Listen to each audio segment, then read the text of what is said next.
All right, good afternoon, ladies and gentlemen. Welcome into the 11th. Good afternoon, ladies and gentlemen. Charles Trail also here with Brad Ballantyne of Next Level Broadcasting. We're here at the 11th Veterans Cup here between the Traverse City Central Trojans and the Traverse City Bay Reps. We've got an exciting hockey game here for you this afternoon. But before we get into that, we just want to talk a little bit about what this game means and what it represents to people all over the continental United States with the honor flight. But before we get into that, Brad, it's good to have you back on with us. It's been a year since we did this game last year for the 10th Annual Veterans Cup, and we're looking forward to having another excellent game this afternoon, and I know you're really excited about being here as well. I am. Thank you for having me back. Last year I came in completely blind, not knowing what I was getting into, and I had a great time. So great game, and I was able to do a little bit more homework and preparing this for this game. So hopefully for the next couple hours we can have a good game and good little show. Yeah, I'm really looking forward to this one as well. I mean, last year the Bay Reps had a tremendous team making it to the state semifinals. And we anticipate what might be a much more competitive game this year between the two squads. As you said earlier off air, you could swap the jerseys and you wouldn't know which team was who. So it's kind of the who's who in terms of, you never really know who's going to come out on top between one of the three Traverse City teams playing hockey this year. Yeah, absolutely. All three teams in town have really good goaltending, and they've got good players. We just have all three teams haven't been able to find the putting the puck in the net. But hopefully with the new calendar change, we're into 2025. Hopefully one of the kids will step up, or two of the kids. Trojans are coming into this game 6-6, but they were 4-3 in December. The Bay Reps are coming in at 7-8 over the last 15 games. They played a few more. Their December was 3-6. So this should be a very balanced game where, like you said, last year the Reps they had like 3 goal scorers that could pretty much put the puck in the net whenever they wanted to. So looking forward to this. This matchup has been circled for a while. So. Yeah, it certainly has. And while we have an opportunity to do so, let's talk a little bit about the honor flight and what that represents. So for those of you that might just be tuning in, the honor flight sends veterans to Washington, D.C. for veterans that might have an opportunity to see it and tune in. But, because we have such a special event on tap for you this afternoon, we have some special presentation by bagpipers, a color guard, all before we have the puck dropped here at Center Ice Arena this afternoon. So, Brad, I know you had a lot of preparation for this one, and last year we had a long, lengthy prelude to the game. This year it's going to go by really smoothly and succinctly, but still packing in a lot of action into a short amount of time. And a lot of respect that will still go into the ceremony as well. So not taking anything away from last year. Right. Just more efficient. Exactly. It's tough when you got the kids out on the ice for that long a time during the ceremony. It was tough for the players. It was tough for the veterans out there. It's cold to be standing there out on that ice for that long a time. So hopefully they can make it more efficient, and they're getting this underway. So want to give a shout out to our opposite ice camera angle that we've tuned into here. That's brought to you by DeWord Nap.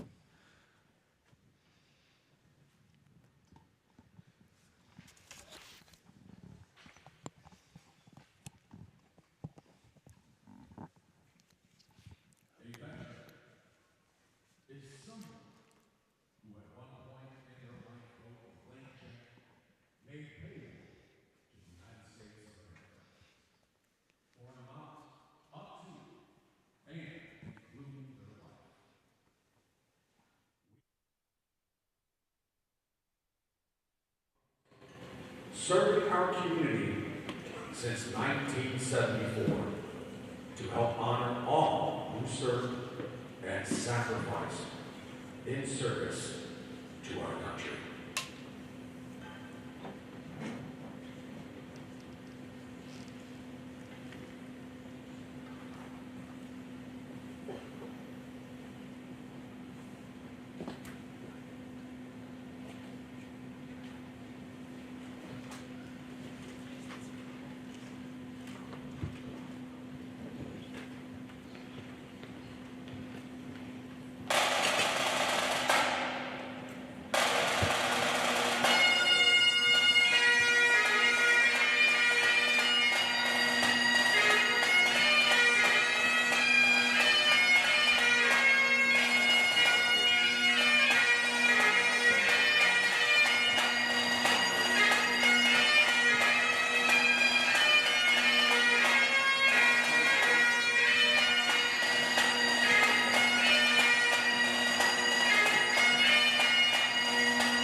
You can hear me. Tell Will that we want to bring our audio back in for the starting line. Yes. What a way to start off the 11th annual Veterans Cup. Great job, the Grand Traverse Pipe and Drums. They always get me when they get to the, those bagpipes are tough. So we're getting to the introductions of the players. You're going to start off with the Trojans. They are working their way down their lineup. Trojans this year, they're going to have 7 seniors. They've got 6 juniors, 7 sophomores, and 2 freshmen. Again, these uniforms this year, the ones they picked like they had last year were absolutely wonderful. These are amazing. And a true prize for the veterans that will be getting these at the end of the game in a little ceremony after the game.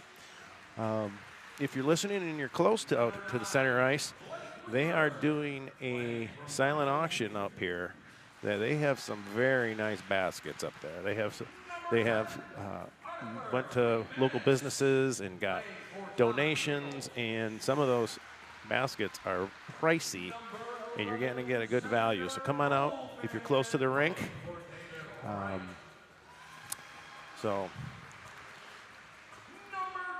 Well, yeah, this event always so special. I mean, wherever you're tuning in from this afternoon, we just want to thank you for tuning in. And if you do have the opportunity to do so, thank a veteran if you see one, whether it's here at the rink or if it's here out at the, if you're going to Costco, wherever you're going. If you see a veteran, take that opportunity to go ahead and thank them for their service and salute them for the, part of their life that they've given up to allow us to have the lives we have. Absolutely. Charles, do you want to take this time to any veterans in your life that you want to honor while we have a sec? Well, yeah, I obviously, it comes to mind. I think of my grandfather. He was a sergeant in the Marine Corps, a master sergeant, and served in World War II. So definitely want to give a shout out to other Marines out there. And my other grandfather was in the Korean War. So both those near and dear to me. Very nice. Awesome. That's very special. So again, this game is a big fundraiser for the Mid-Michigan Honor Flight. And I tell you what, my wife and daughter, we went to Washington, D.C. this summer, and we actually went through and got to see the monuments. And I actually found one of my uncles that passed away. Found him on one of the walls, and I tell you what, it was a very emotional thing. So I've heard from the veterans that have gone on the trip that it is one of the best things they do in their life. So this is a really great event to raise some money for a great thing. I know they've got four different flights set up for this coming year. We've got mission number 21. That's going to happen April 29th through the 30th. That's going to be flying out of Grand Rapids. Mission 22 will be flying June 17th and 18th out of Flint. Mission 23 is September 16th and 17th out of Flint. And then Mission 24 coming up in October 14th and 15th will be flying out of Traverse City at the Cherry Capital Airport. So something to look forward to. And that's very good. Going into the Bay Reps, they'll break down there. This year they've got 3 seniors, 9 juniors, 6 sophomores, and 4 freshmen. Like we talked about earlier, Charles, they graduated a couple of their scoring machines. So we're just going to see how they reload and see who's going to step up for them.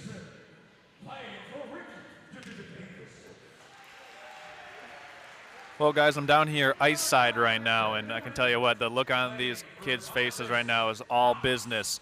These guys are ready to get going, even though there is a lot of, prelude to this game. These guys are looking forward to this one, you can tell. Absolutely. And still, they're wearing the USA style jersey, kind of like the ones that I believe the USA team had back in 1984.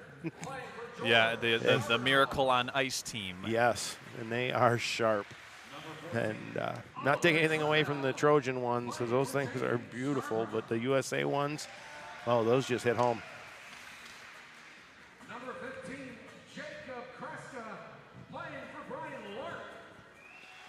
So right now they're going through, like, they're introducing all the players and the vets that they are skating for.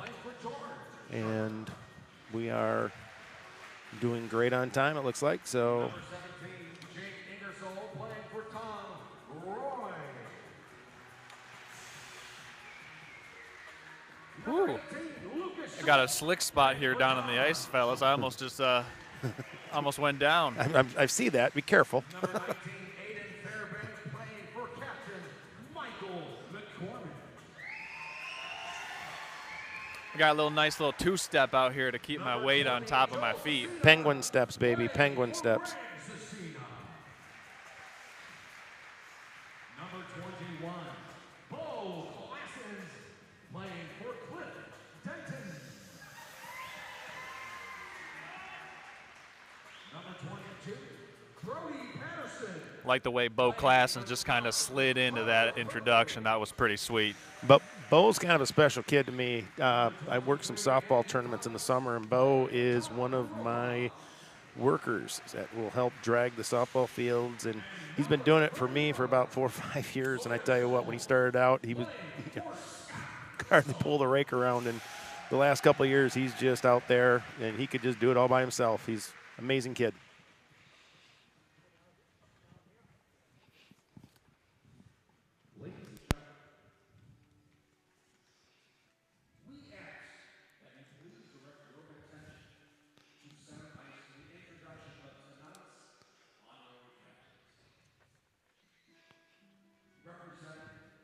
Representing Central Trojans is Maurice Fuzzy Guy.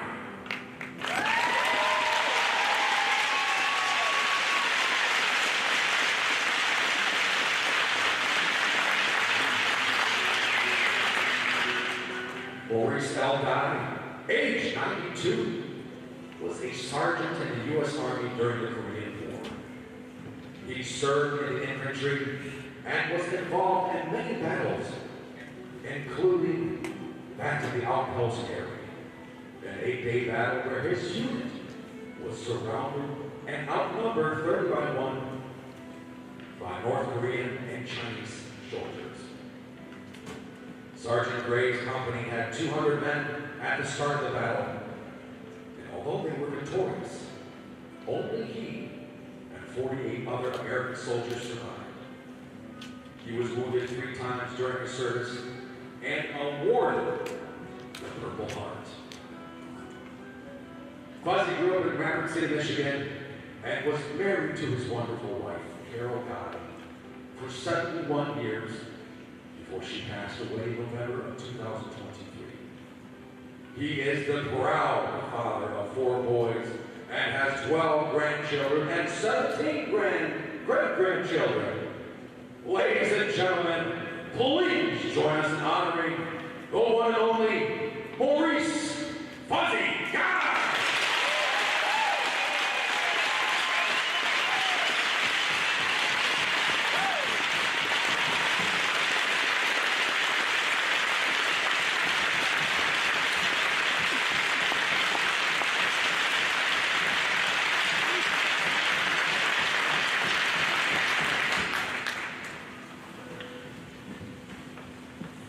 And representing the Bay Reps is the one and only Scott Fairbanks.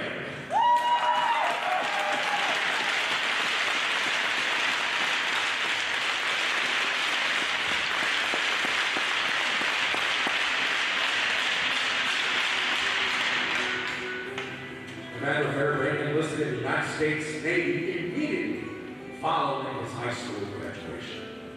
He volunteered for his submarine service and spent his first 9 years as an electronic intelligent intercept technician, serving on 2 nuclear fast attack submarines He conducted Cold War surveillance and special operation missions targeting the Soviet Union as well as missions under the polar ice cap. In 1995, he was selected for Direct Officer Commission as a member of the Navy's first season to Admiral class. Following Officer Candidate School, he spent the next 18 years as a shipboard engineer, navigator, operations officer, weapons officer, and combat system officer on cruisers, destroyers, and minesweepers. His deployment included to run interception operations in the East Pacific, mine clearance operations in the Persian Gulf, piracy operations in the Red Sea and the Horn of Africa, as well as operations in the support of the global war on terror. During his final deployment at 5th Fleet, he directed all Navy and Marine Corps anti-terrorism and force protection forces in the Middle East. Commander Fairbank retired in November of 2013, having served over 27 years on active duty. His son, number 19, Aiden Fairbank, is an assistant captain of the AREPS. Ladies and gentlemen, please join us in honoring Commander Scott Fairbank.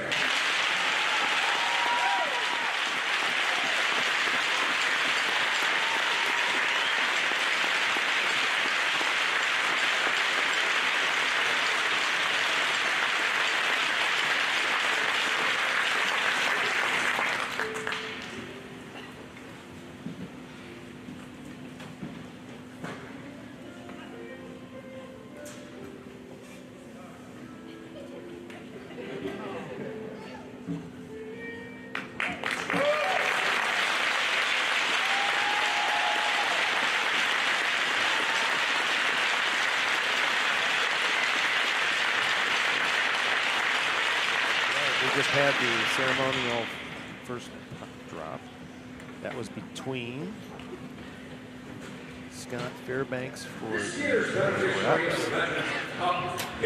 Mr. Maurice Guy. Goes by Fuzzy, and it was a very, very great, nice and fair, because Fuzzy made sure that he said he wanted a nice fair drop, so I think he got it. So I think we're getting close to dropping the puck here. They are currently celebrating, honoring the veterans that are up in the Detroit Red Wings suite that is filled up there with a bunch of veterans. And it's well deserved. So they're going to do the national anthem. It's going to be sung by Drew Hale and Kaylee Kloosterman, freshman from Traverse City Central.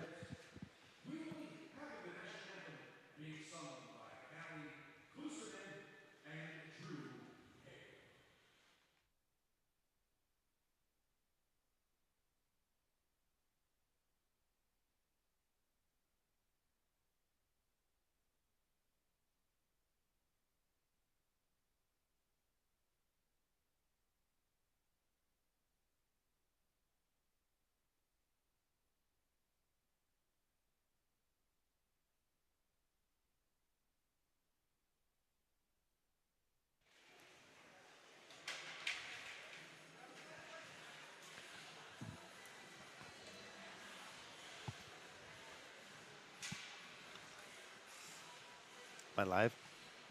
Good. I'm on. All right, they're getting the nets out, so they'll get them ready, and I believe they're going to bring out the big American flag, from what I understand. Or they're going to do their 8-minute warm-ups right now.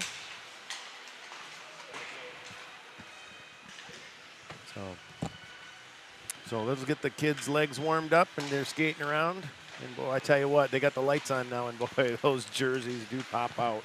They certainly do, as get to come back up into the broadcast booth. Didn't take a header down on the ice, but man, the goosebumps were there on my arms, especially during the puck drop right down there in front to see it all. And I don't know if you caught any of what was said. Um, Well, I heard Fuzzy say something to. yeah. Fuzzy said, let's have a good game. He looked over to the right and said, play hard, and then looked over to the left and said, you play fair. so it was pretty cool to be able to hear that. Just a really, really cool sequence of words and sequence of overall introductions, starting with the bagpipes and then, I mean, just this event just keeps on giving. And well, now that the players get an opportunity to come out here and showcase their talents and showcase everything that they've worked so hard for to be able to put out on the ice and in front of everyone here, in front of a packed house at Center Ice Arena this afternoon. I mean, Yes, it is. Boy, I tell you what, they are packing it in. if the student sections have shown up, they are going to need to find some more space over on the TC Central side to bring that student section into the fold. As the Bay Rep student section looks like they're making their way in right now. I see some TC Central students off the far left corner of the arena. They'll probably be moving into the bleachers here shortly, but I mean, just overall, packed house here, and we're 30 minutes from puck drop, and people are already ready to rock and roll for this one, Brad. Yes. I also see the girls Bay Reps team. This is the girls Bay Reps team number 2. This is their second year in existence, and they are here. I think they will be out with the big flag after these two teams warm up a little bit. And as for the boys reps, this is their 25th year, so 25th season. They call it Team 25. And I tell you what, they still on. Oh yeah, I thought we lost them. No, we're still here. I heard a big click in my ear, and I thought we lost everybody. All right, so no, the reps. They came out. They're not having, like I said, last year they came out real strong. Right now they're sitting at 7-8 after 15 games. Again, kind of the same thing. Trojans sitting at 6-6. The first part of the season, not what both of these teams wanted to be at, I'm sure of. And hopefully with the calendar change, we can get this, get a few more victories for both schools because, I know they're competing today, but after the game is over, we want the Bay Reps and both Trojans to do well into the high school tournaments. And that's one thing, new year, new opportunities, opportunity to get out there, kind of flush what happened in the earlier part of the 2024-2025 season campaign. Obviously, the season crossing over 2 different calendar years. So if something didn't go your way in 2024, you can always use that as a learning opportunity to build and increase your ability to gain strength and play better as a unit as well, whether up on the first line, second line, third line, defense, whatever. You can use this time over break to kind of sort out those flaws and iron out the kinks in that offense or defense or whatever unit it is. Looking at these two teams here, Brad, where do you think the most distinct advantages will be for each of these opposing squads? Well, I've got 3 keys for both teams. So I'm going to start with the Bay Reps. The 3 keys for the Bay Reps today, they must maintain their great goalkeeping from Tyler Boynton Fisher. He is by far one of the strongest goalies. Again, all 3 teams in Traverse City have great goalies. I mean, we are blessed with them. So, but for the Bay Reps, he is their strong point. So that needs to be on his game today. Second goal key for the Bay Reps is they need to score first, I think, and don't play from behind. The games I've watched before, when they get out in front, they get more confident. They get flowing. Don't get behind. And the third thing for them is stay out of the sin bin, stay out of penalties. Don't play a man to short. Keep your head and play it right. For the Trojans, I've got kind of 4. I did a 1A, avoid turning the puck over. That is their number one thing this year. Watching the Trojans is they turn the puck over way too many times. And 1B is need good, clean, quick passes along with that, which kind of goes with that turning the puck over. Their second thing is limit second chances shot on Kyle Knapp. Kyle, again, great goalie for us. But when he's getting second and third and fourth shots taken on him, that's just so much a goalie can do. And so we need to make sure our defense helps him out and goes that. Yeah, sir. Oh, go ahead. And Keep then going. the final thing is that their third or fourth, if we want to talk it, is the same as the Bay Reps. Is they need to stay out of that sin bin too, because there is no way that the Trojans can afford to be down player. Because Trojans, I'm going to say, may have a little bit better. I think they've come from behind. They've had quite a few close games. The Trojans are hot and cold. They win, they lose, they win, they lose, they win, they lose. If you look at it on paper, like I have it highlighted here, it's pretty noticeable. The Reps kind of have won. They started off winning 2, losing 2, winning 3, losing 6, and then winning 2. So they're kind of streaky. Where the Trojans are win 1, lose 1, win 1, win 2, lose 2. It's like I said, it's been an up and down season. So we need to get some stability for the Trojans, and we'll see. Yeah, and I think those 3 points that you just kind of talked about and alluded to there, Brad, I think we'll see a lot of those early on in this first period of play. Which team comes out in this first period of play, I think it's going to go a long way in determining the outcome of this game, because we know that when you have 2 teams that are, kind of trying to just find their footing, if you can come out and assert yourself right away in the first period, come out and play some good hockey, limit those turnovers like you said, and for TC Central, limiting those turnovers is going to be crucial, just as you alluded to and talked about. I think the biggest stat here, obviously, with a lot of times in hockey, is shots on goal. And, yes. And looking at these 2 squads, obviously the goaltending has been really good for both teams. But, if you're getting peppered at the net, it's really hard, even if you've got a great goaltender. If your offense or defense is turning the puck over and then the other team's coming back down, playing in your zone a lot and putting a lot of shots on you, putting a lot of pressure on your defense, it's hard to be a successful team. So my key for the game is which team's going to have the most shots on goal early in this first period. And if one team is able to establish themselves, play a lot in the opposing team's zone, and we'll see how it goes from there. But that would be my key. Just establish yourself, create an identity, try to play to that identity for each of these 2 teams. And then, after that, just got to go play the game. Yes, and I think you're 100% right when you're talking about it's going to be very crucial for both teams to score first. Get out there and kind of get the game going your way. So, like the score, the goal scorers that we do have for the Reps, Lewis Walter has 10 goals on the season. Thatcher Bodway's sitting with 8 goals for the season this year, and Aiden Fairbank is sitting with 5 goals for the Bay Reps. Over on the Trojan side, goal-wise, we got Drew Zaremic sitting with 6, along with Cole Hersberg with 6.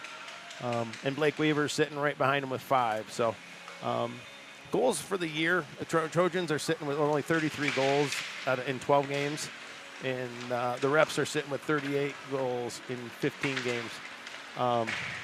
Again, those numbers are down big time from last year. I think it's about 20 goals difference from this stand where we were last year for both teams. I think the last year the Reps had, I think at this stage, I think they had 60 goals. It was an eye-opening number.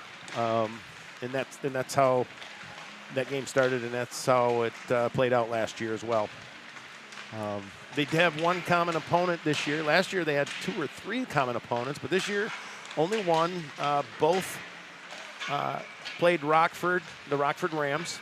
Trojans beat the Rams 3-0, and the Bay Reps beat the Rockford Rams 2-0. So, like I said, they seem to be the same team. So this is going to be a good matchup. You can kind of tell because I know kind of Rockford team. I watched both of those games, and they were both dominant over the Rams in the same kind of game. So that's it's kind of like the Spider-Man meme where both Spider-Men are pointing at each other and who's who, or whichever team comes out and unzips himself from the bad guy costume at the end of a Scooby-Doo movie. Yeah. And these two teams actually scrimmage back in November. Before the season starts, they have like a 7-team scrimmage where they bid a 30-minute scrimmage against the Bay Reps here at center ice, and the Trojans actually won that little scrimmage 1-0. So again, I could see today being a 1-0 game, and I could see it being a 5-4 game. It's if the teams get hot scoring goals, or if the goaltending is as good as I think it to be, I can see a 1-0 game as well. So, which would make that goal scoring, that first goal, even that much more important. So it looks like the players are going to line back up, and I think they're going to be bringing the flag out. We have 4 officials today. Yep,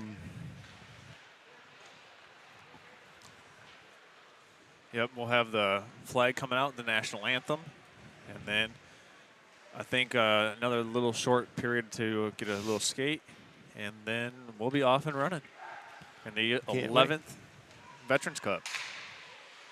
And the series is tied at 5 apiece as well. So the Reps have won the last 3 over the last 3 years.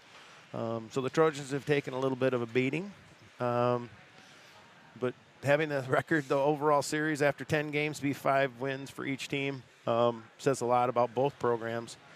But today, like I said, today they will play for respect, honor, and gratitude, not along with the win.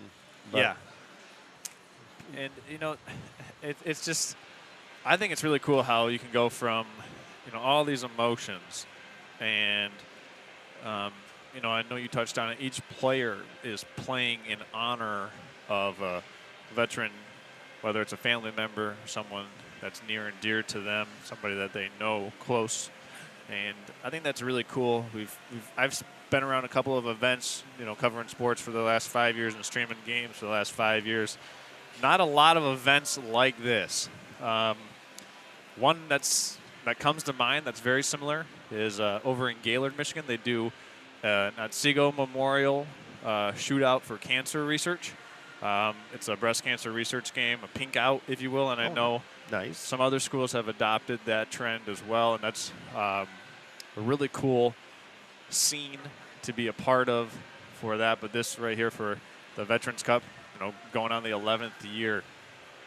Very, very nice. Those are nice events to raise some money for some very well-deserved charities. And so as the Zamboni is driving around doing the ice. And you just were on the Zamboni, weren't you? I was going to just mention that. So doing some more homework versus last year, I was able to talk to Todd Cook, who's driving the Zamboni right now, and made a mention of how, it's kind of been a bucket list item for me to drive the Zamboni. So he said, come on over, and we did it. So last Tuesday, I believe, I went over and got to do a few laps on the Zamboni. I didn't lay any water down or make any ice, but I got a big education on that Zamboni because I have to believe, like he said, most people think that it's just a vehicle with a lot of hot water that goes around, scrapes off it, and throws hot water down on it. And boy, I was a lot more to it than that. There's 2, because I looked at it, and there was 2 tanks on that thing. And I'm like, why does it have 2 tanks? He said, well, one right behind the cutting blade is water that's like pushed through that is what freezes and fills all the holes. And then the second tank of water is what you see in the back of the Zamboni as it's going around throwing the hot water onto it, which gives it that nice shine. And as he calls it, they're not ice cutters, they're ice makers, because if they were just cutting the ice and taking it away, we would have no ice. So when you see the Zamboni out there, they're making ice, not taking it away. Okay. And I will tell you this, they make it look easy, very easy. It was a lot of fun to drive. It was something that I don't ever have to do again, but I'm not going to get on their roster of Zamboni drivers because they make it look so easy out here. So it's not like riding a bike. It is not like riding a bike. The first thing he had me do was they have the little brush thing on the side that you push the button, it pops out, and it's kind of the guide that they use. It's used to clean up to the edges of the walls, and it kind of guides you through. So I kind of took it at a snail's pace, and he's like, we try to do it in like an 8-minute resurface, and he goes, at your pace you were doing it about a 19-minute or 20-minute pace, and I'm like, I was just trying to keep from going through your walls, man. I didn't want to be that guy that drove the Zamboni through the walls. Right. And he had some horror stories there too. So, but it was a success. Had lots of fun, and I thought I'd like to share it here.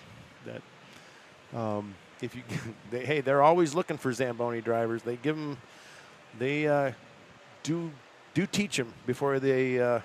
Have you go out in front of a bunch of groups of people, and I think when you first start out, they have you drive around like an hour out on the ice, getting comfortable with it, and you're only allowed to steer the Zamboni with your left hand, because Really? you need your right hand to do all of the turning the water on, turning the water off, So- making sure the cutting blade is going not too deep and all that, and at almost 58 years old, I didn't want to get involved in doing that. So you're telling me when recruiting for a Zamboni driver, you want someone who is either ambidextrous or left-handed? Yes. Well, because the older people that you could drive a stick shift car, you'd probably be really, really good at it. And I haven't driven one of those in a while, but I was able to. But like I said, at almost close to 60, I'm ready not to do that kind of stuff. So, but if you're interested, get a hold of Todd Cook over here at Center Ice and say, hey, he's very friendly. And if you're really serious about wanting to try driving the Zamboni, they'll get you hooked up, because they're always looking for people to do it. But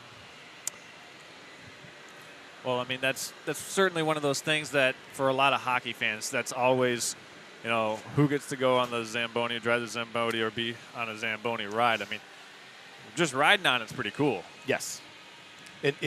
I'll be honest, the neatest thing about the whole Zamboni to me was the studded tires. Okay. They studded tires, man. You really can't see them from when the Zamboni's driving around, but when you're on it and you get up close, those studded tires, you think, oh, how's that thing's not slipping around? It's not going to slip at all. So, and then as I drove it around into the corners, that was the part that kind of was wigging me out a little bit. Was I kept thinking that the back end of the Zamboni was going to hit the wall, but when you're actually sitting on it, you're almost the back of the Zamboni. You're almost behind the Zamboni.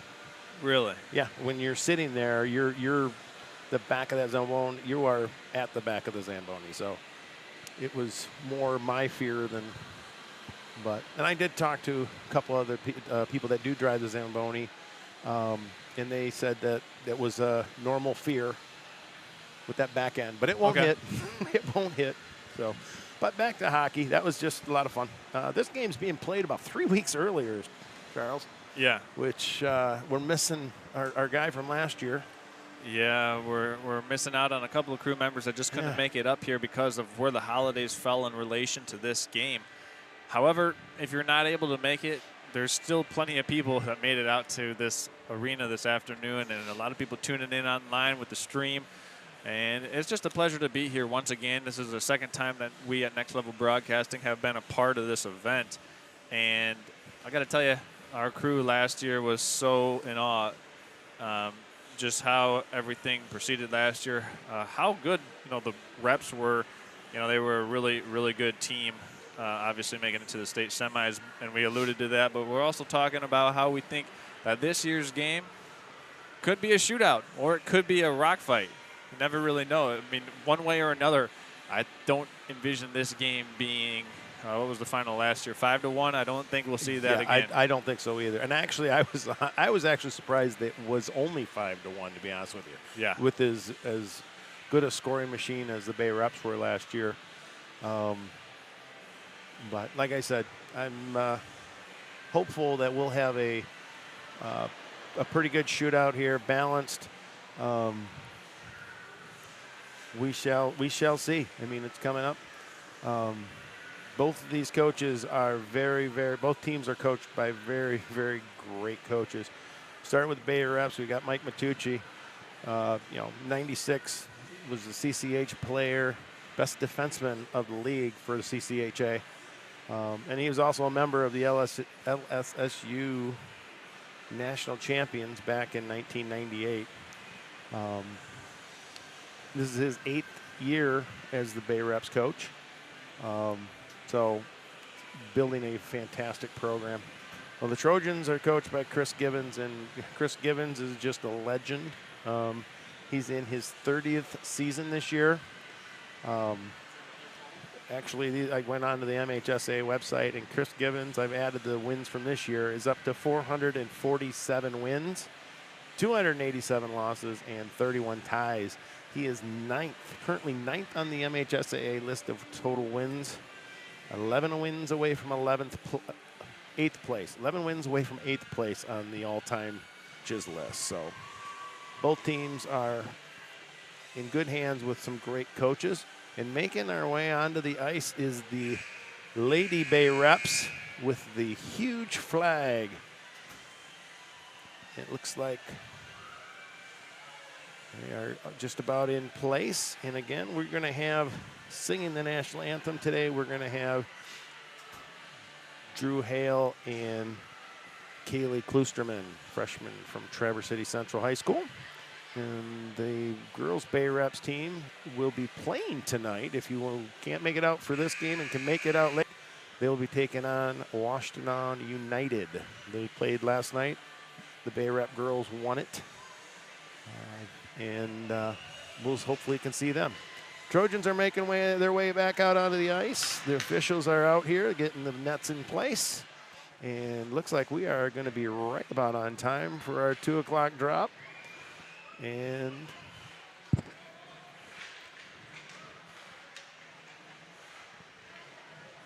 see if we can look down, see our singers. Yeah, we got our officials there. We got Quinn Boyle down there taking pictures for the Bay Reps. She does a great job. She's an old ex-softball player of mine.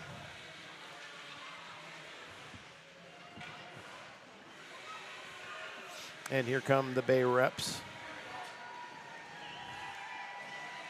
It's going to be a little bit harder doing play-by-play today because a lot of the jerseys have the names of the veterans. Not all of them. Some of them are, might be family member veterans, so that'll make it easy. But we'll be relying mostly on our numbers sheet that we have for them to make sure that they are who they are.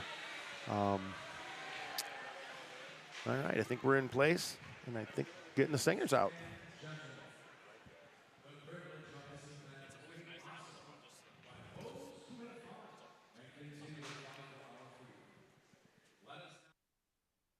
First, civilian gentlemen, please remove your hats.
Great job by Drew Hale.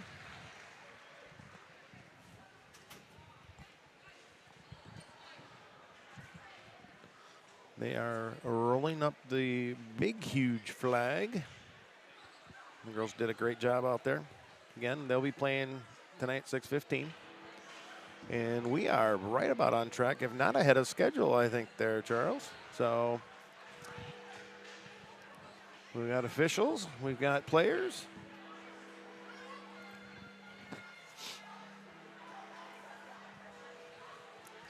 I believe, are they going to do you know if they're going to do a starting lineups?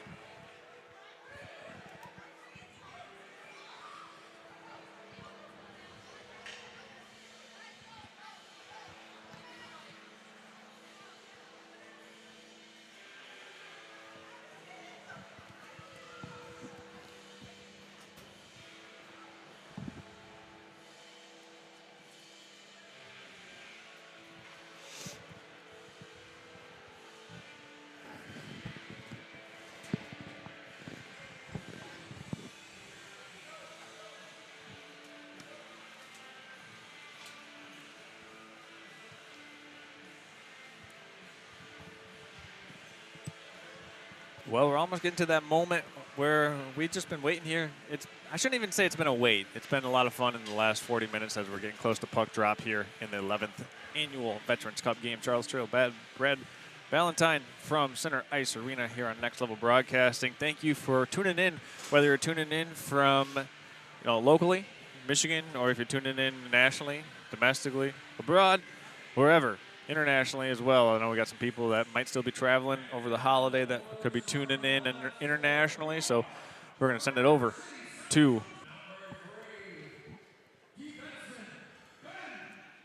They are going to induce the Trojans first. They're going to start off with Ben Burley.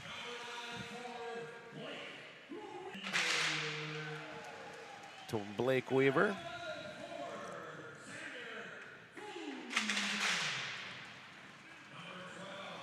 Xander Folgman will be out there, number 11 for the Trojans. And then we're going to have Remick will be on defense, along with Graham Peters. And then we're going to have Kyle Knapp for the Trojans in net.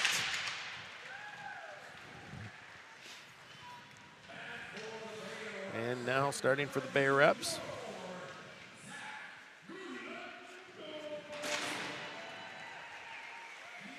They're going to start off with Zach Gerlando, Lewis Walter, and Carter DeNoyer. And then we'll have Edward Walter. And then number 19, Aiden Fairbank, senior defenseman. And in net for the Bay Reps, Tyler Boynton Fisher.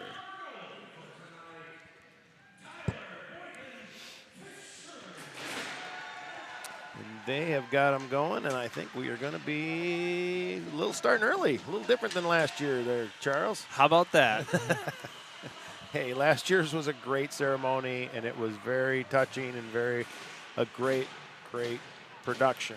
Yeah. But again, it's tough on the players to be out on the ice for that long, and this was very nice, well done, respectful. And very classy. So I mean, when you think about it, the 10th year anniversary is a big one. Not to say that the 11th one isn't as big as the 10, but I think that when you get to that decade and you make it 10 years, it certainly means a lot. And well, we're ready. And I like that. That makes a lot of sense, and that was well done for it. The refs are going, and we are going to drop it early, people. All right, here we go. We got Graham Peters. Let's see. We got Ben Burley going to head back down and get the ice. Then Drew Zaremick behind the net, Trojan net. Up to Burley, Folgman. There goes Folgman. Blake Weaver. Let's see. Up to Weaver, up to center ice. And across for Folgman. It's a shot and a glove save by Tyler Boynton Fisher. First shot on goal for the Trojans. Yeah, nice save by Boynton Fisher. I mean, played it kind of right into his left-handed mitt there, and 30 seconds in, we've already got one shot on goal for the TC Central Trojans. So obviously I said that's something that we want to keep track of, but there's the first shot on goal for the Trojans. Yeah, and that's going to be getting quality shots today, not just throwing the net. You know, I love it when the teams, sometimes you just got to throw it at the net, and, you get those crazy fluky goals in, but, you do have to get some good quality chances. Right now, it looks like I got Luke Weaver over there.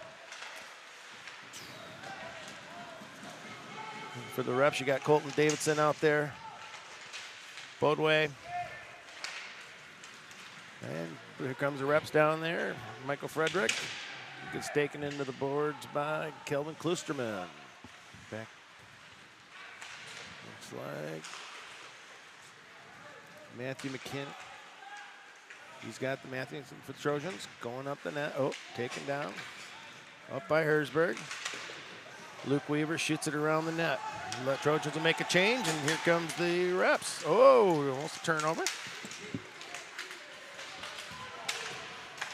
Jake Dunphy brings it into the rep zone.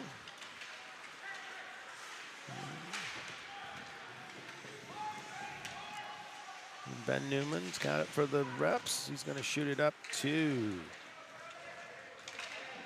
Brody Patterson. And we're going to get icing. We'll bring it back down to the reps end of the zone. So starting off a little slower than I thought we would. But hey, we're not quite into 2 minutes into this game.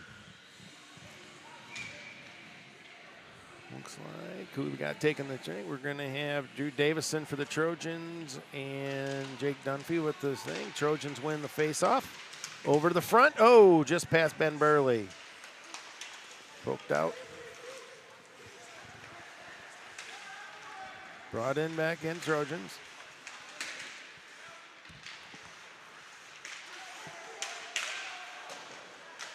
Zeremic being pesky in there. Burley keeps it in, gives him an elbow. Jake Ingersoll. And Drew Zeremic back for the Trojans to collect the puck. Shoots it back up. Over to Carter. Carter Humphrey. Jake McCraska shoots it down and tries to hit Andrew Thomas. Turned over, Trojans shoot it back, and we'll go icing. We'll go back down to the Trojan end.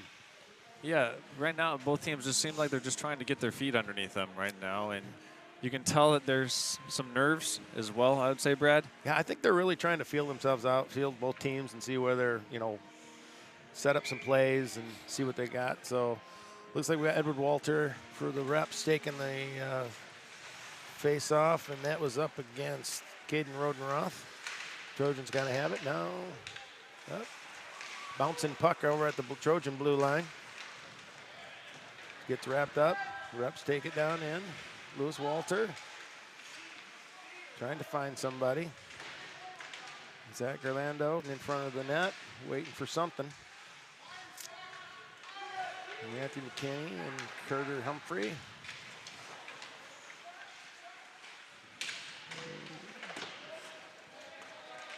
And Caden shoots it out, and they clear the zone. And there goes Carter Humphrey. Nice. Down. He's kind of got it. 2-on-1. Shoots and up over the net. Just missed.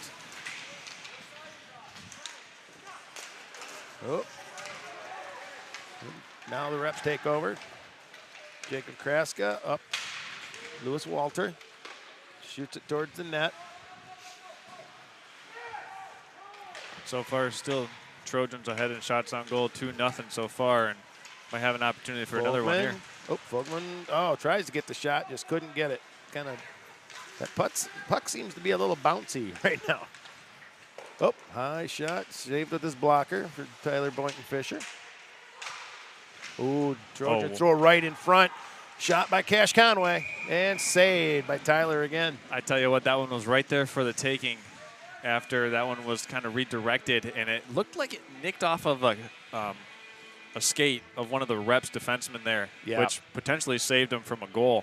That deflection and the ricochet, whether purposeful or just kind of accidental. Yep, that ricochet really helped them. Yep, Cash is a sophomore, so he's first year on the Trojan team. He's working hard. And Zermick skates down. Oh, Blake Weaver. Blake's going to bring it up. Cross center ice, up in the center. Fogman onto his left. Shoots it over to Fogman behind. They play pass back forth. Fogman over. Zermick. Back to Fogman. Kind of lose it behind their net. Oh, shoots it back out, and they're gonna clear it themselves. So Zermick dumps it back over to Graham Peters. Peters going to bring it around the net. Oh, hits over Herzberg, was right there, and the puck bounced again. Couldn't get it. Oh, another save by Tyler Boynton-Fisher. Oh, we had Luke Weaver and Drew Zermick. Zermick was going to one-time it, and one zigged and they've one zagged. So Herzberg back to Luke Weaver, and another save for Tyler Boynton-Fisher. Oh, a little pushy shovey. And that was a nice save there for Tyler Boynton-Fisher because the reps had switched lines there and the puck was coming back into their zone. So when you're swapping lines like that and the puck's already in your zone, you're putting yourself out there a little bit, living on a limb. But the Bay Reps did a good job that didn't cost them. Yes. And again, right, we started, the shots are starting to add up for the Trojans. Spending a lot of time down here in the Bay Rep zone. 6-0 on shots right now. So. And now, let's see. Got Ben Newman trying to get it up. Shoots it back behind the Reps net. Carter DeNoyer back over to Ben Newman. Blake Weaver steals it for the Trojans. Arthur McManus and Drew Herzberg, or Cole Herzberg, sorry, my apologies. And they'll ice it and come back down to the Bay Rep zone. So again, it kind of feels like the Trojans have the upper hand right now with the 6-0 lead on shots. They're just spending a lot of time down there. So something the Reps are going to have to change or do something. Make an adjustment potentially. Right now, I think the Bay Reps just need to get a way to possess the puck, make sure that they can keep it under their control, and just maybe run some good offense. And we'll see what they can do here on this opportunity. Edward Walter and Lewis Walter, the brothers up there, and they turn it over. Here comes Zach Troyer. Oh, and Beatty, with a shot wide right. Kind of spun around to take the quick shot. That's Jackson Soper. It's so great to see Jackson out here. I tell you what, about 5 weeks ago, he right where he's sitting, he was down and he was paralyzed. So he had what they call a stinger, and I tell you what, it was the scariest thing to see. And the fact that he's out here skating right now is a blessing. So good for Jackson. Puck gets shot over the Bay Reps net or bench, and we're going to have another face-off out here. We'll stay in the zone. Absolutely will. To the right of Tyler Boynton-Fisher. Yeah, I mean, this one, maybe like the third or fourth face-off down in the Reps zone. The Reps just seemingly can't get out from their own zone right now. Yeah, the Trojans are putting in a lot of pressure. Got Carter Humphrey right now with the puck. And Grayson File.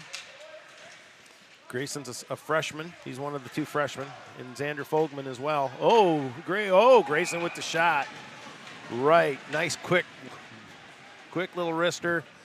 But like I said, you're not going to get a cheap shot, a cheap goal on Tyler. When you score it, you're going to earn it. Yes, you're going to earn it. What's the old thing from Miracle? If you score on him, keep the puck. Yeah, I think you do, because he is a phenomenal goalie, and so is Kyle for Trojans. If you're going to score on him, you're going to work at that as well. So Kyle right now just kind of hanging around, man. Not a lot of action down in his zone. Oh, and here we go. Here comes Thatcher Bodway. He's going to bring it around. Ooh, he's back behind the Trojan net. Stops. Up to Colton Davidson. Davidson with the wrist shot. Doesn't make it to the goalie.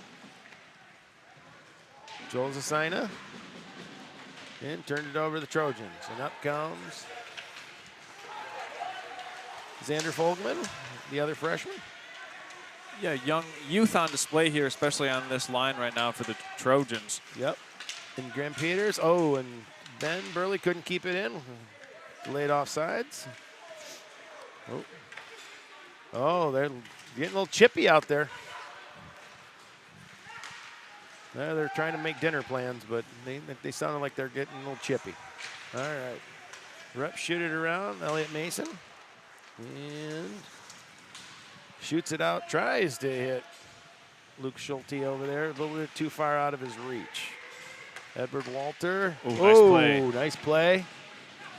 Couldn't get a number there, but nice defensive play. Yes. And Kyle, don't turn that over. Got to be careful.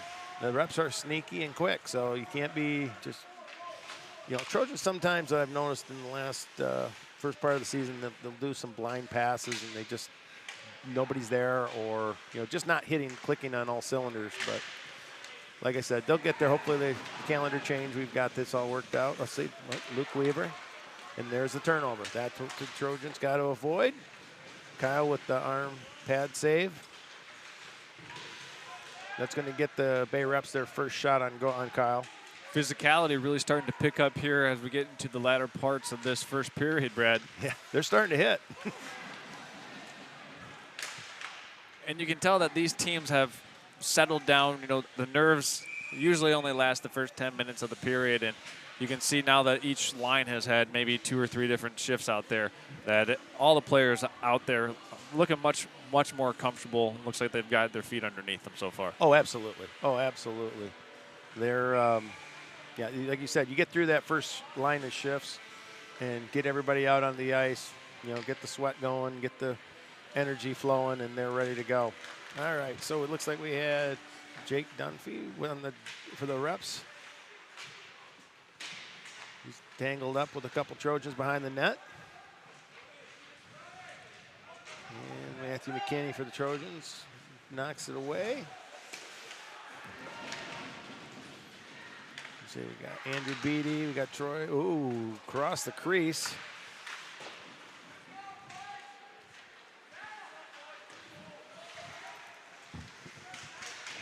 Oh, and here comes the Trojan. Andrew Beatty coming down, takes it across the blue line, takes it in. Oh, no, by himself. Jude Davidson with him.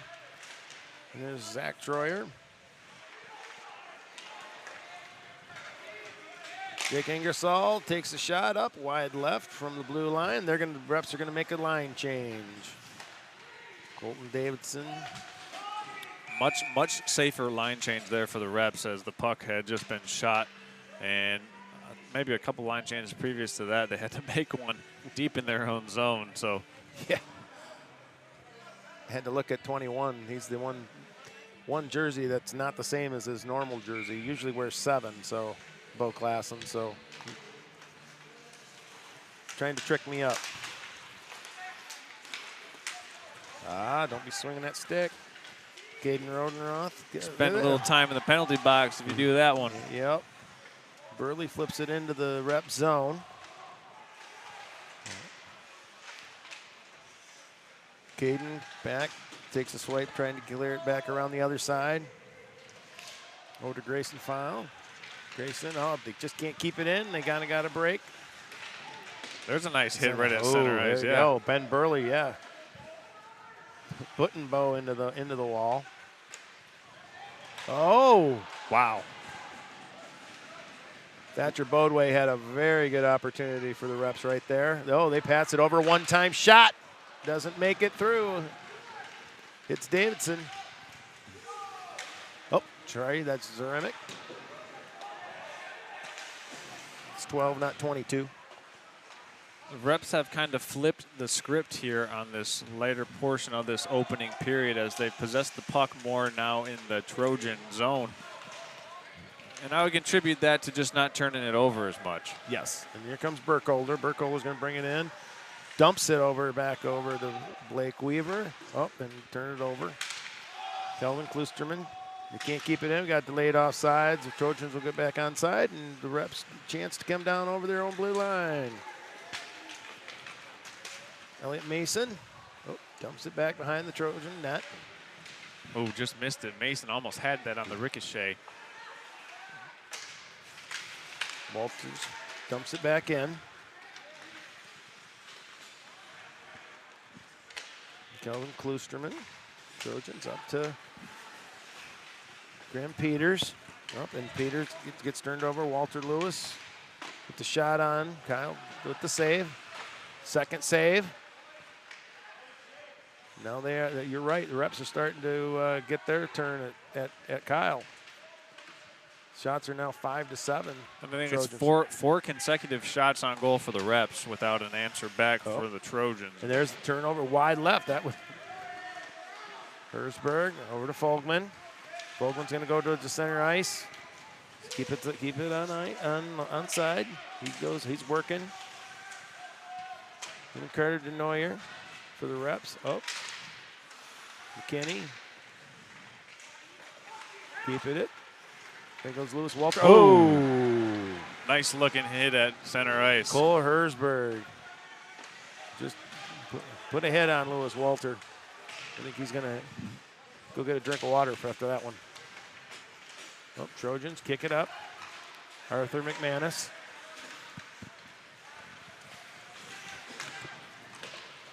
Cash Conway chasing the back to the Trojan zone. Behind the net. Brody Patterson trying to take it from him. And here comes Luke Weaver. Oh, up to Arthur McManus. Nice pass just off his stick. Arthur tries to lay a hit into Aiden Fairbank. And now Ben Burley's going to kick it with a skate, take it back behind the Trojan net, try to reset. Over Zach Troyer. Zerimic up to McManus for the Trojans. Up and thing. Shot. Oh. Little high. Little high up a thing. I think Tyler tried to hit it with his glove. But yes, that was definitely high. That wasn't going to the net. There's like a 3-on-2 with a line change. 3-on-2 with a line change. Trojans got a little caught there. Bennett Frederick shoots it around. Yeah, the turnover there really helping the Trojans out when they were in a susceptible position. And here comes Drew Zeremic with the shot right into the chest of Tyler Boynton Fisher. Yeah, he hit that one right off Boynton Fisher's belly button. Yep. So right now, that's the first shot on goal for the Trojans to break that I'd say around a 6-7 minute streak there. The reps had 4 consecutive shots on goal before the Trojans were able to respond. So right now, the tide has shifted in favor of the reps, I would say, just in terms of being able to get and sustain possessions deep within the opposing team's zone. Yes. It kind of feels like it's a little wave going back and forth. The momentum. You know, Trojans start off. Oh, shot by Drew Davison. Over to Burkholder. Andrew Beatty. Past him. Matthew McKinney. Oh! Up and over the Bay Reps bench again. Looks like we'll have it's going to be back and deep into the Bay Rep zone for the face-off. I think they call that one a spectator eliminator. Yeah, good thing it was on the bench with the kids with the helmets. All right, looks like we got Edward Walter for the reps and Graham Peters taking the face-off. They're going to scrum behind the net. Oh, one-time shot. Graham Peters just a little high over the net. Oh. Looked like a little restitution there for the reps. Yeah, I think Trojans got lucky there. Didn't get a penalty call on that. Looked like a little shoving it back. Graham Peters wasn't sure. Oh, little elbow flying. Getting a little tough. Oh, sitting right in front of the bench, and now it's going to clear. Trojans trying to pass it back to the blue line, and it gets cleared. Kyle's going to shoot it up. Oh, don't turn that over. It was almost there on a silver platter for the Trojans right outside of the net. Yes, it sat there for a good second. Burkholder's going to dump it. The Trojans going to change lines. And it looks like they're going to call icing. And I believe that was the first line there, right? I believe so, yes. And it seems like the first line for the Trojans can really put some pressure on the reps' defense, and they've done it pretty much every time they've been out on the ice. That time they had a golden opportunity or on a silver platter, but one or the other of those two medals. But right now, a face-off down in the Trojan zone. I was going to say, the Trojans are probably the best 6-6 team out there right now around the state. they had higher expectations to be, realistically, they probably could be 10-2. They've lost a couple overtime games, 2-1 games. Arthur McManus. Right back to Herzberg. Herzberg with the shot. Can't get a good piece on it. Drew Zeremik's going to come back, get the puck, and he's going to be pestered by Thatcher Bodway. And Newman, puck gets popped up in the air. Herzberg will take it back to Zeremik. Here's a good advantage as the line change comes in. Shot by Carter DeNoyer, gets blocked, goes to the left corner, and up comes Graham Peters up on the left side for the Trojans across the blue line. Right in front, and tries to dump it up into Tyler Boynton Fisher. And what do we have? Looks like maybe the net came off the post. He's looking at it. Didn't look like it moved, but the ref had his hands up in the air. We're down to 24 seconds down here in the first period already. Whew, this is flying by.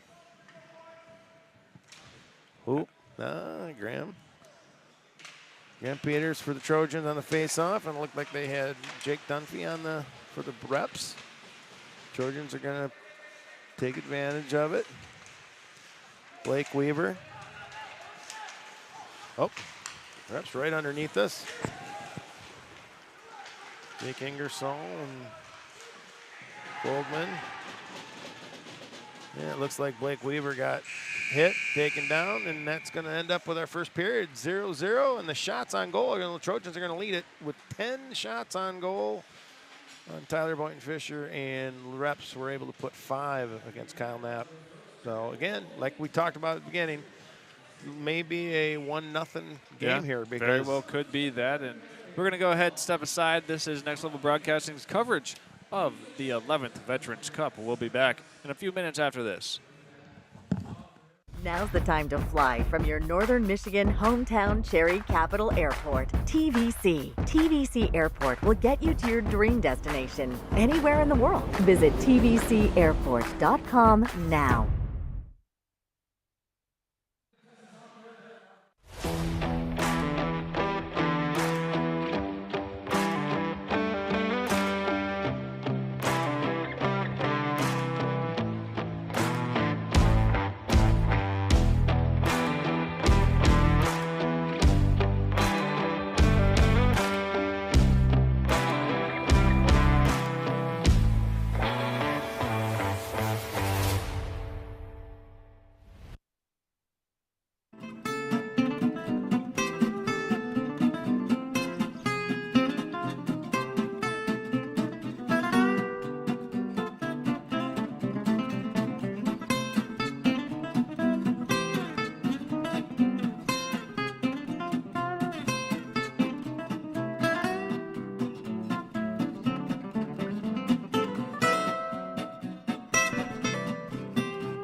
All right, guys, here's what we get.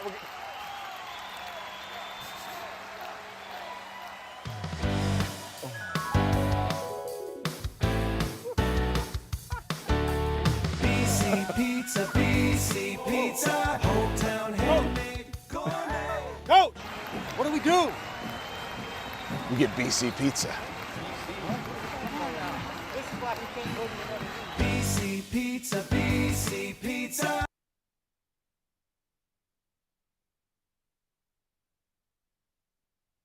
To Culver Meadows, Traverse City's premier family-owned senior living community specializing in dementia care.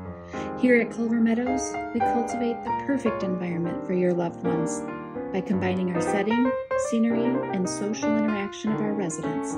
We pride ourselves at being an extension of your own family here at Culver Meadows. Call 231-633-9430. At American Liner Systems, they have 3 main goals in mind. They want to do the best possible job for their customers, ensure farm and industrial safety, and protect the environment all at the same time. No matter how big or small your job site or farm is, They have many eco-safe solutions like machinery catch basins, fuel and chemical storage, manure lagoons, fertilizer containment solutions, equipment maintenance pads, and so much more. To keep our fresh water clean and our forests green, visit AmericanLinerSystems.com or call 231-258-4200 for a free quote so you can protect tomorrow's environment today.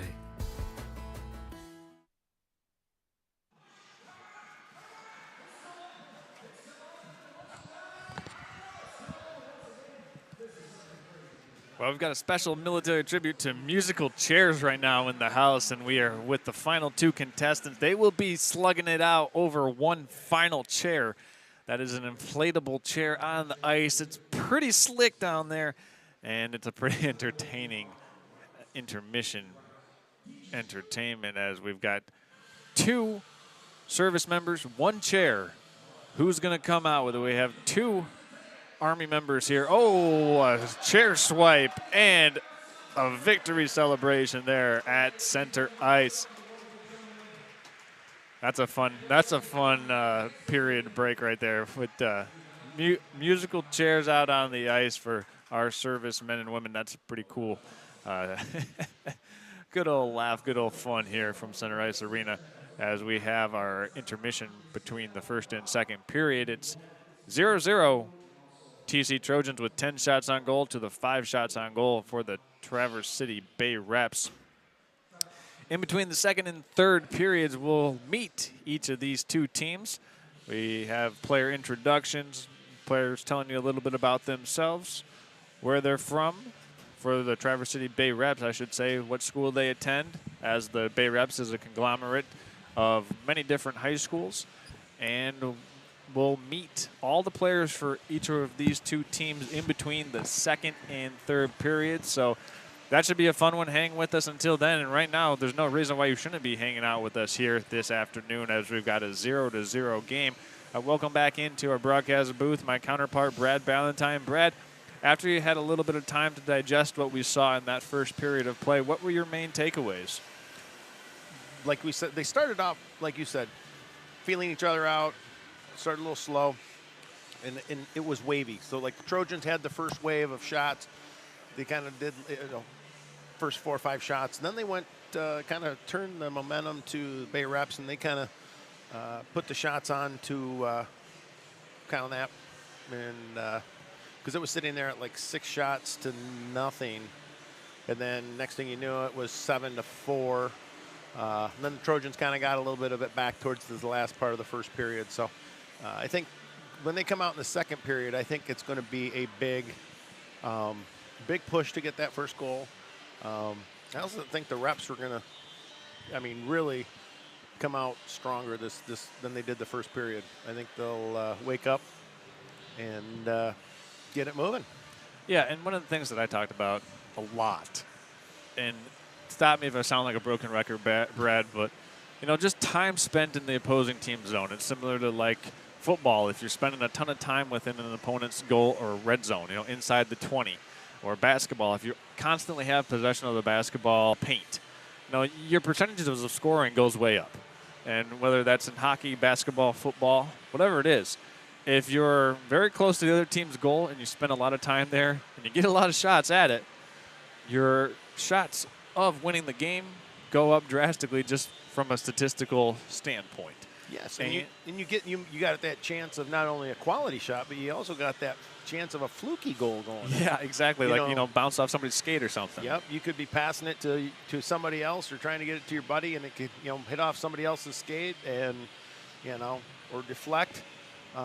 So that's where I always like it when the kids. I think that's one of the things that I've noticed too. I think some of these both Reps and Trojans tend to get a little bit too precise. Once they get across that blue line, I think both teams tend to go in a little bit too close to get that perfect shot versus maybe peppering it quick. Yeah. They tend to give both goaltenders time to react to it, and sometimes I think the teams just need to barrage them with the shot, and maybe they get this 1 or 2 chances of it. Maybe they get a rebound, or and I think these teams just need to be, like I said, there's, we're at the halfway point, I would say, of the season for both of them, and they just need to kick it into a second gear. And it is still Christmas vacation, believe it or not. So I mean, these kids are, they're not in their normal week of school and doing the training. Trojans usually practice at 5 o'clock in the morning. Yeah. And I took this last year after doing this play-by-play. I took it serious, and when we talked about doing this again, I started going to every practice, every tryout for the Trojans. Okay. They do Monday, Tuesday, Wednesday. The parents serve these kids breakfast. So the kids will show up about 5:15. They'll get out on the ice. Their official practice is like from 6 to 7. Do you get breakfast? I could if I want. My wife and I actually served breakfast for the kids. Okay. And I'm going to tell you right now, I had a daughter, and we used to do stuff for the golf team. Okay. When she played on the golf team, feeding the golf team, the girls' golf team, versus feeding the boys' hockey team. A little different. A little bit pricier, but some of they've had anything from steaks, the one night they had steaks. Okay. I think the Rodenroths came in and brought the Blackstone, and early in the morning, at like 6 o'clock in the morning, they were there right when the players got there. Steak and eggs in the morning. They were doing steak and eggs in the morning for the kids. My wife and I shouldn't, I take a little credit, but my wife made up 2 big batches of the tater tot, egg and cheese and ham and bacon casserole type things. And of course, that was my wife. The week we chose to do it, or the day we chose to do it, was the very first Monday before the Trojans were going up to their UP trip.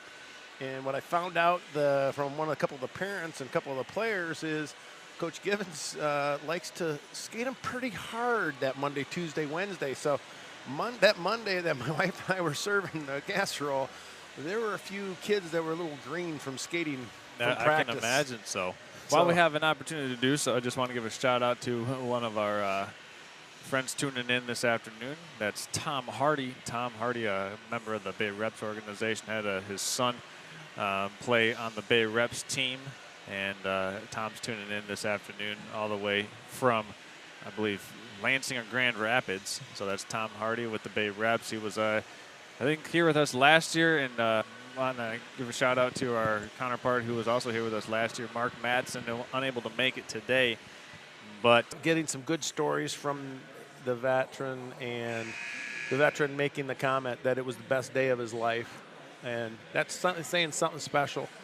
Again, my wife and I and daughter went to Washington, D.C., and I was able to find my uncle, who I didn't have the pleasure of meeting because he lost his life in the Korean War. But to see his name up there, I tell you, it was pretty emotional. We were there at nighttime, so it was kind of lit up. But I remember sitting there in the monument area and just thinking of everything that could have been, had I got to meet him, or what he went through, or what literally all the veterans go through while they go through any war or anything. It just, my father was in the Army. He was a sergeant, first class, E7, retired. And also my father-in-law is a pretty decorated veteran. He has the Distinguished Service Cross. He has the Bronze Star Medal, Purple Heart, and Army Good Conduct Medal. And I think they might be listening down there in Florida. Hopefully it's warm enough for them. Soon after Christmas, they packed up the old motorhome and headed down to Florida. So I can't blame hopefully them. They're listening. I believe it was 17 degrees outside when I showed up here this morning. So yep. All right, teams are getting back out onto the ice. The officials have the post down on the goal post, the nets, and unlike the college things, they don't drill them in like they do here. About a month ago, we had the college teams here, Ferris and Lake Superior State, where they actually put in the big 1-inch post into there. So, like, if you were to run into it, you're not moving it, which I'm not sure too much. in high school, that would go over too well. Might be some more injuries. So they just got the little pointy things that kind of supposed to keep the net in place. So, all right, they're going to switch sends. So the Trojans will be to our left, and then Bay Reps will be towards our right. So while they make their line changes this time, it's going to be tricky because you could get caught on a bad changeover.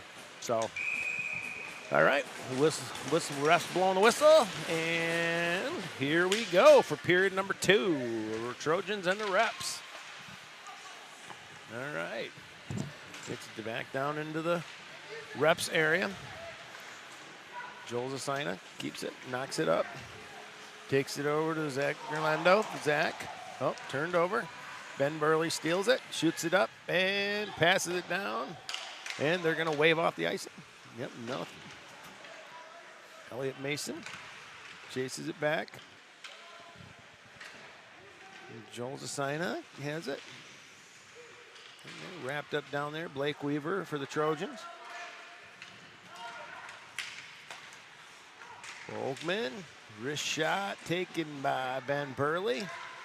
I don't know if that one got to Tyler Boynton Fisher, but and here comes Lewis Walter. He shoots it across ice, taken over by Drew Zarimic, the Trojans. Oh, And it does look like they did give a shot on goal for that shot there, Brad. oh, okay. I tell you what, I don't ever want to get into an argument with the parents and with the goalies or anybody on shots on goal. I've seen them where some count them some way and some the other way, and I'm like, oh, near shot. ooh, nice opportunity for the Reps there. Looks like that was Colton Davidson. Yeah, Davidson got that after that assist coming around the net, and he almost squared that one up and put it between the pipes. Oh, there's a shot by Bennett Frederick. Just a little high and a little left. Oh, pad save by Knapp. Lewis Walter with another shot. And the shots are getting closer there, Charles. It's just 11-7. Yeah, it certainly has. And that's going to be offsides. And delayed, not going to call it. They're going to let go. Drew Zermick's going to bring it up for the Trojans. Back outside, over to McManus. Oh, they dump it. They're going to do. Arthur swipes at it. That's a tough possession there and for we're the going to have a Trojan penalty because there goes Boynton Fisher to the bench. And there it goes. Our first penalty of the game is going to come at 14:47 of the second period. And who do we got going? Who is going to the sin bin? And it looks like Mr. Cole Hersberg's going for interference for 2 minutes. So at 14:47 in this second period, the Bay Reps will have a +1 advantage for until the 12:47 mark. Let's see if they can take advantage of this power play.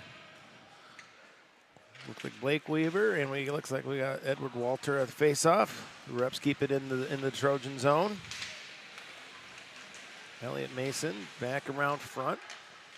Mark Carr, or I was going to say, it looked like, last year with Mark Madsen, it seemed like every single time that the Reps had a power play, they scored on it. Yes, I think you were right on that.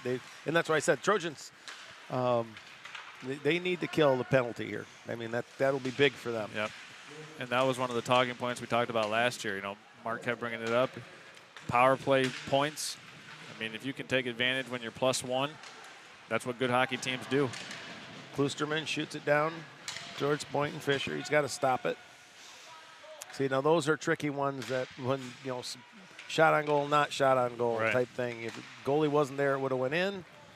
So he technically stopped it, but is that considered a shot? Right. Who knows? I'm not getting into that great debate. So the next question is, Brad, you said you've attended a lot of these TC Central practices. Keep it short. Okay. So they like to keep the 4 in there and rotate it and not get them too tired. Right. That was my presumption. I didn't want to go on air and say it, but I would imagine that you want to keep those rotations short, get the lines in, keep the players fresh because they're down a man playing at 80% strength. But they do go with their first line of for the shorthandedness. They do have their seniors and they got it almost a shorthanded opportunity there. Oh, And it looks like Burley swiping at it. Oh, let's see. Fogman shoots it and gonna put it back behind the net. 4 seconds. It looks like the Trojans are gonna kill this penalty. And Trojans are back at full strength. And Hersberg comes back out on the ice, knocks the puck down right underneath us. And Kyle's gonna push it back. Kloosterman back behind Trojan net, kicks it back to Matthew McKinney. McKinney, Xander. Fogman. Xander took a shot. Oop, and they're starting to hit harder out here, boys. And Jacob Kraska, the rep shoots it in. And looks like we might have the Trojans going in for another penalty. Yeah, it looks like they might get caught for another 2-minute penalty. Looks like we're going to have Kelvin Kloosterman going in for 2 minutes for, looks like, roughing at 12:15 mark of the second period. You know, Trojans cannot afford to do this. This is playing right into the reps' game plan, I believe. You know, I think maybe their game plan, I'm only guessing, but it looks like they came out and wanted to be a little bit more physical. And those of you know that, you know, it's not the first one that gets the penalty. It's usually the comeback one that's the second one is going to get it. And the shot, nice shot by Edward Walter. Nice save by Kyle Knapp. And right now, I think Knapp's going to really be put to the test. Down a man for the next minute and 46 seconds. Let's say we got Blake Weaver and Walter on the face-off, and Trojans clear it down. This is where the reps need to set up a nice play and go for it. Yeah, set something up, get some nice puck movement, body movement as well. Zasina's going to bring it up across, and he's going to dump it back, and it's going to roll back behind the net. Edward Walter, and looks like Drew Zeremic.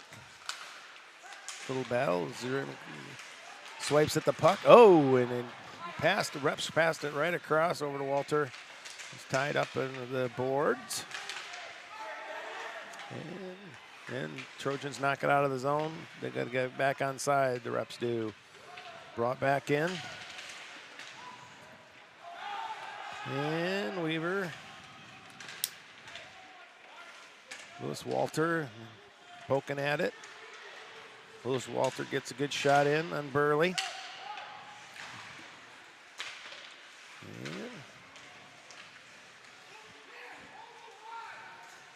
And Zeremic gets a nice, clears it down into the rep zone with only 23 seconds left in the power play. Yeah, when we look back on that, I think that'll probably be one of the bigger plays here of this period during this power play. Oh, and that should just about kill that penalty. Yeah. You know, the fact that Trojans killed these last two penalties is huge. You know, that was a big opportunity for the Bay Reps. That's a golden moment right there. You got to take advantage of that. Yeah, you know, almost 20% of this period all in power play for the Bay Reps, and still nothing really to show for it.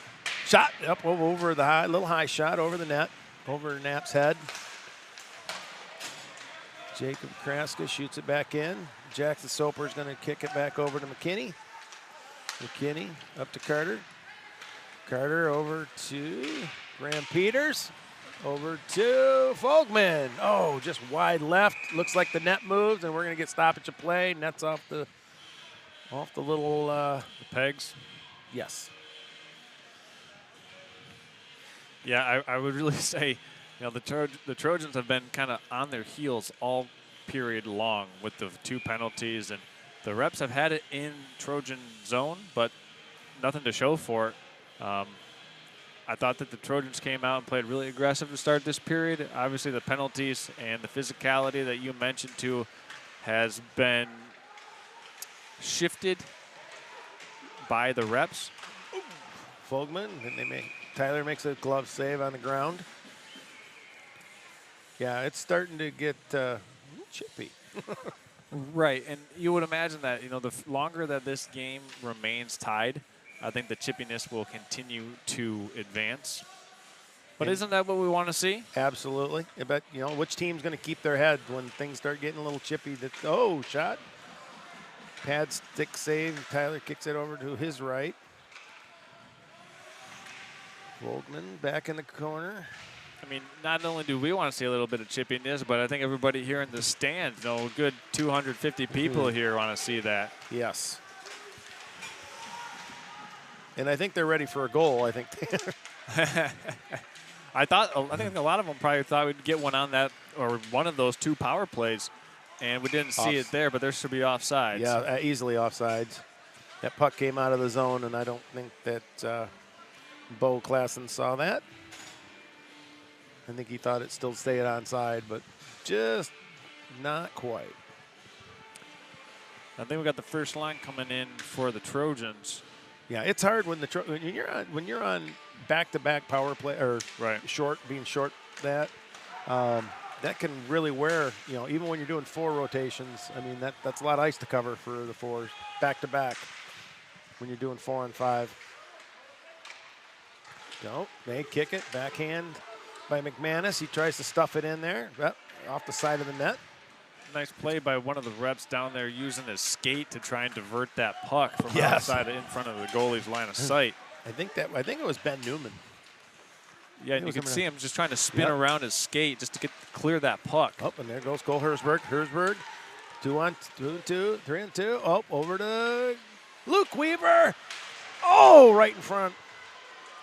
That might be the save of the game. Tyler Boynton Fisher, 2-3. Oh, and now come on, boys. Stay out of the bin. Stay out of the bin. Keep your heads. I mean, a lot of things going on right there in that last 15-second period. But you had the 2-on-1 fast break. Boynton Fisher somehow kept that one out of the net. We should have a penalty coming up here, though. Well, I think maybe both of them are going. Looks like number 9. Let's see. Ben Newman's going for the Bay Reps, and I don't. Is that BB? I didn't see who went in for the. Did somebody go in for the Trojans? Thought so. Trying to figure it out. The refs are down there talking. Nope, it's going to be. Looks like it's going to be 5 on 4. It looks like the Trojans are going to get their first power play. So Newman goes in, correct? Yes, Ben Newman goes in 2 minutes. I didn't hear what it was for or see what it was for. I'm going to guess maybe roughing. And they will. Trojans are going to get their first power play. So let's see. We got Graham Peters, Blake Weaver, Luke Weaver, Drew Zaremick, and Drew Davison back for the 5 for the Trojans. See what their power play can do. Peters over to Davison. Shoots it kind of in, and the reps clear it. Nice clear by Edward Walter. That should buy the reps about 20 seconds, I'd say. Yes, that was a good clear shot at clearing it. Remick. Oh. Hits Luke Weaver. That was a big chance that the reps took there. You can't really go for those steals when you're already short a man. Correct. Turns it over to Luke Weaver. Luke's going to bounce it back over and around the reps goal. Over to Graham Peters. Keep it in. Yes, they do. Zaremick with the shot high over to Boynton Fisher's head. 1 minute remaining in the reps penalty. Graham Peters.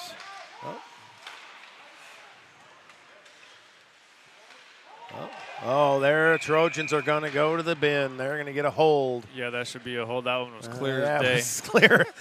Up here, we both went, oh, yes, that's a penalty. Blake Weaver is going to go 2 minutes for holding. I can call that one from here. So this second period really been the penalty period, if you will. This is the third period going against the Trojans. The Bay Reps currently have 47 seconds left of their penalty time.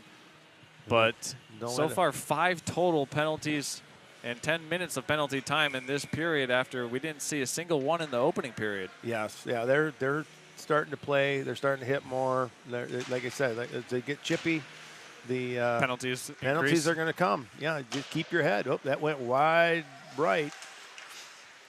And we're going to play a little 4-on-4 hockey for another 35 seconds. Arthur McManus up over Boynton Fisher's head, over to Ben Burley on the other side of the blue line. Ben's going to take a wrist shot right into Tyler's stomach. And that's the 20th shot on goal for the Trojans. And, I mean, Tyler Boynton Fisher just absolutely, call him Pac-Man there in front of the net. Just eating everything up. That's the second one that's put it, right into his gut that he was just, gobbled up. Yep. Oh. The refs are straightening out the 4 players. So the reps will have about 1 minute and 12 seconds of 5-on-4. Yes, they'll get their power play. Another power play. Their third. And that'll be in 20 seconds. Yes.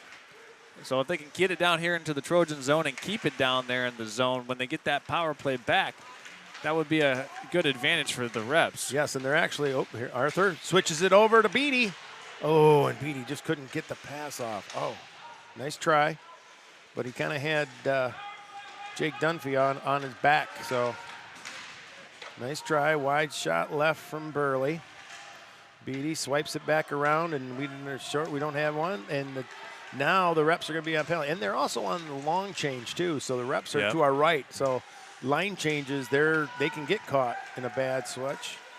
Burley is going to dump it, and Trojans are going to make their line change. Smart by the Trojans there. Dump that one all the way down. Burley did that, and then they make the line change there so they can really set up their defense. And here comes the reps with their five.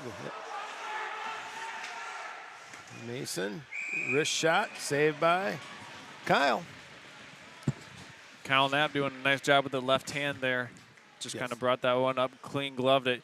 One of the things that both these goalies do is you don't see any attempts at making a glove save pop out of the glove right in front of the net. That's where bad things happen. Yeah, like I said, it's not too often. If they can see, if these two goalies can see the shot, they're most likely going to stop it. It's the tricky shots or the second, third, fourth shots that they give up back to back to back that, that's where they usually get scored on here. So, and it looks like the Trojans are going to fight off that little mini penalty or shorthandedness. 2-1, and they're back to full strength with just under 5 minutes to play in the second period. Still 0-0. Oh, off the side of the net. That would have been one of those tricky shots that you just throw it at the net and it goes in. Oop, off of Graham Peters' pads. Zrimic lifts it up into the glass. Zach Troyer chasing it. Zach Gerlando kind of taking it over at the blue line, trying to get a turnover there, but in comes Peters. Peters a wrist shot, glove saved by Tyler Boynton Fisher. Another shot for the Trojans. And they'll change it up.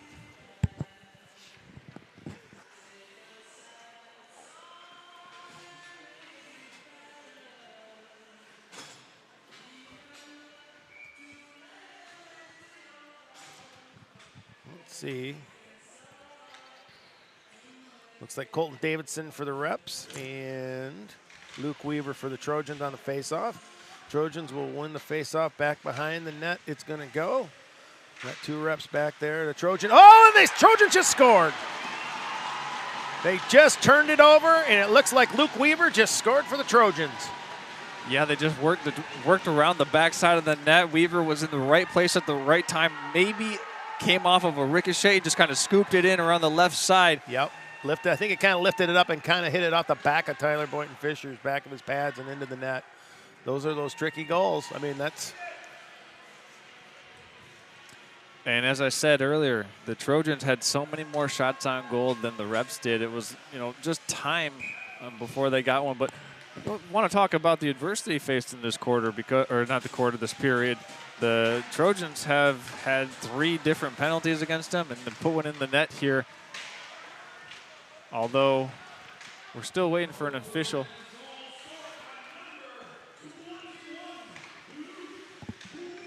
Yep, it was Weaver there who scored it. That's his 4th goal of the season.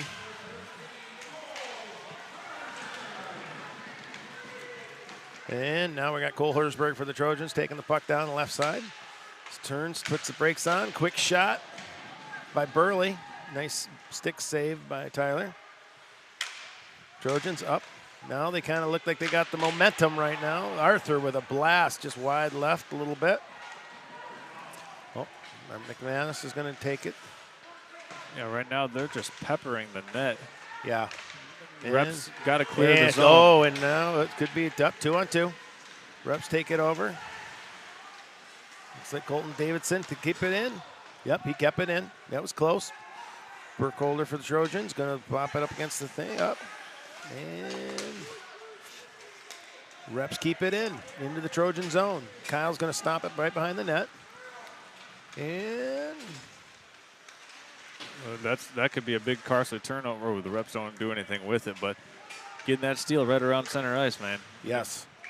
You do a lot with the puck when you're able to catch the opposing team, going the wrong direction, and you've got your defenseman behind you and your mids right there, and you can just go. Yeah. Now, if you're Tyler right now, he's got to keep his head in the game, and he's a good player. Those are those tricky shots. That's not I don't call that a quality shot. That's right. One of the ones when you're playing behind the net, you're throwing it at it just to see if it goes, and hits kind of hit off the back of his padding and bounces back in. So, but they've got to they train for that. Big hit there in the boards. Big hit. Looks like Zremic. He's been mixing it up all day. Patterson. Yep. Oh, nice little leg kick save by Kyle. And Cash Conway in the front of that for the Trojans. Looks like Joel Zasina shoots it back in, turns it over, back over to Conway for the Trojans. He sits, trying to set it up. Over to Foldman. Foldman back to Conway. Over to Graham Peters. Oh, and here goes Foldman. Graham Peters trying to swipe at it. Reps get it back into the Trojan zone. And we're under 2 minutes left in this period. My goodness, this thing is... Zremic over to Graham Peters. Oh, and Peters just laid out Zach Gerlando. Oh, Foldman keeps it in, keeps away. The nice play. Way to keep it from going off sides. He takes that in there right there, and that would have been off sides. Luke Weaver over to Zach Troyer behind. Oh, in front, and oh, Arthur was just a step away from a quality shot. Reps shoot it around. Elliot Mason. Oh. Let's see. Edward Walter. I think the Trojan numbers are a little easier to see than the Reps. Yeah. Unfortunately for the Bay Reps, they just haven't been able to connect. Oh, and we got a breakaway. Arthur McManus. Oh, just wide left with the wrist shot. Oh, under a minute to play. Turnover, 2-on-1. Oh, Zach Troyer just a little too far ahead of McManus, and we got a penalty coming up. Yeah, and they got to convert those, and it looks like the Trojans are clearing the net, too. Looks like the Reps are going. Looks like elbowing. And it looks like, what do we got, 15? Jacob Kraska. Yep, Jacob Kraska for the Reps. 2 minutes for elbowing. With 40 seconds left of the second period. So it's 16:20 of the second period. Kraska will get 2 minutes for elbowing. The Trojans will go on a 40-second power play here in the second period, and they'll take a minute 20 into the third period. Oh, and the Reps are trying to make a change, and the officials are not going to allow it. So they're going to keep Brody Patterson out there. Looks like Colton Davidson's going to take it for the reps, and Graham Peterson for the Trojans. Kick back out to Drew Zaremick. Kicks it over White. One-timer by Herzberg. I don't know if that made it to Tyler. Yeah, I don't know, but I just want to go back on that 2-on-1 there that the Trojans had. I feel like that's one that if you can convert on, you almost put this game, I don't want to say out of reach, but right now we're a one-shot game. Yes. If you convert on that 2-on-1, it's a totally different feel here in the building. Yes, one of the when it's a one-goal game like this, even when it's a two-goal game, but the next goal is important because the momentum can swing. One goal you tie it up, or one goal you go up by 2. So this next goal can be huge. Oh, they lost the puck. Looks like it went over the glass or over the nets.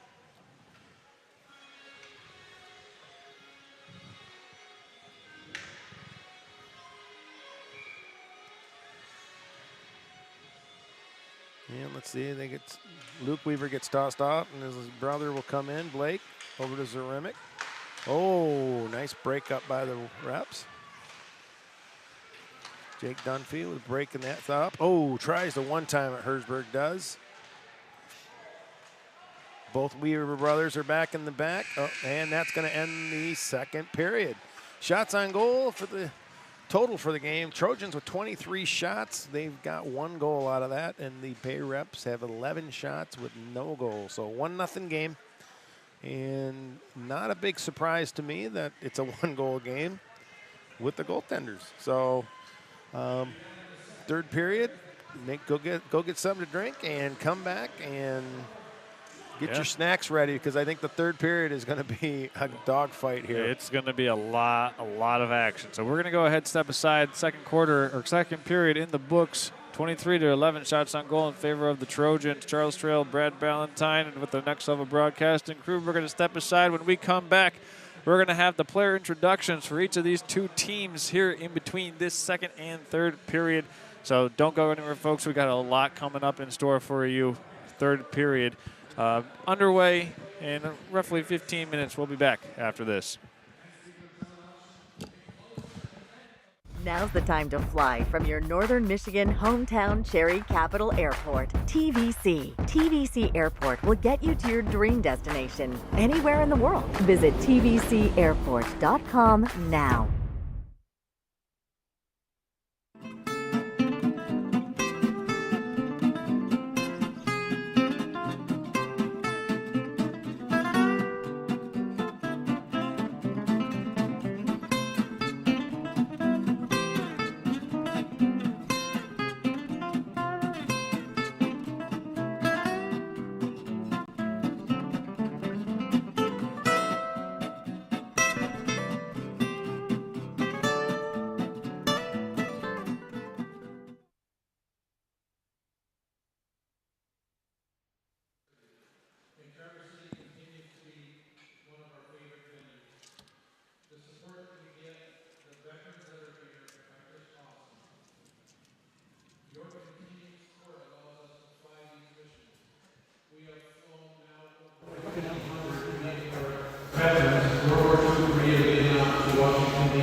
The president of the Mid-Michigan Honor Flight Plus more big round of applause for Mr. Bob Green.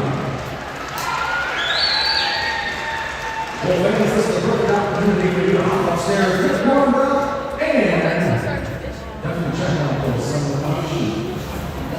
A lot of goodies out there. There are girls up there. There's some mini drinks for mom and dad. And most importantly, support one another.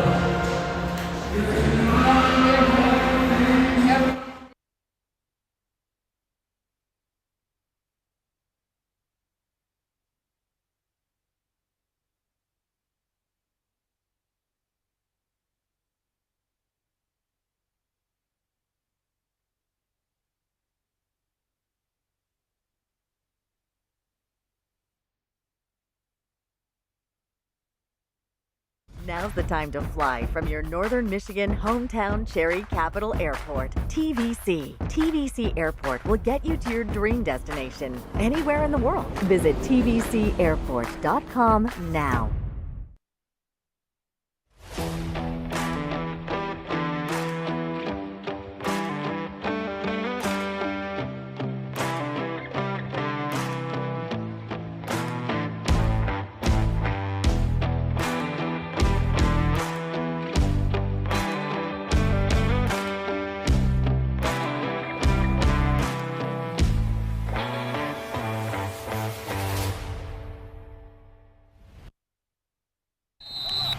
All right, guys, here's what we get.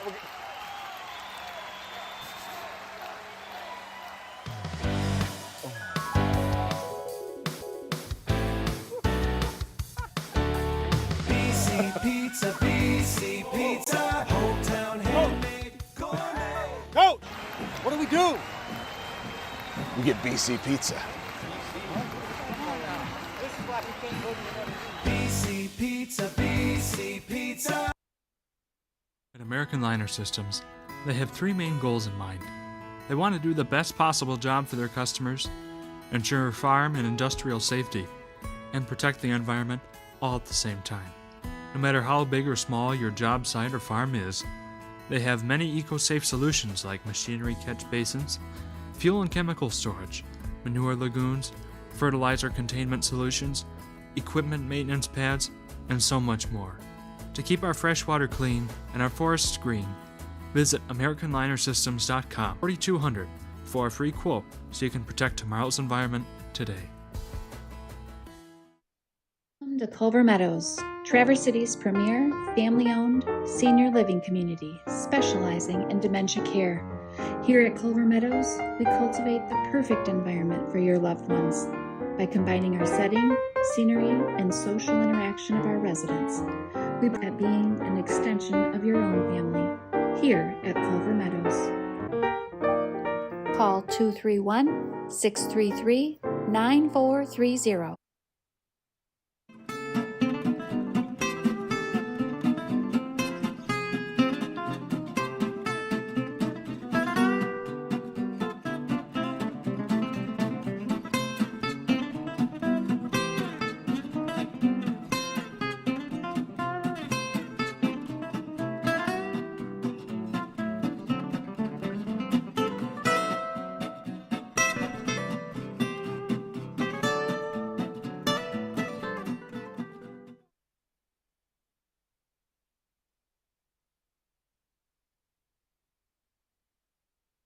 Now's the time to fly from your Northern Michigan hometown Cherry Capital Airport, TVC. TVC Airport will get you to your dream destination anywhere in the world. Visit tvcairport.com now.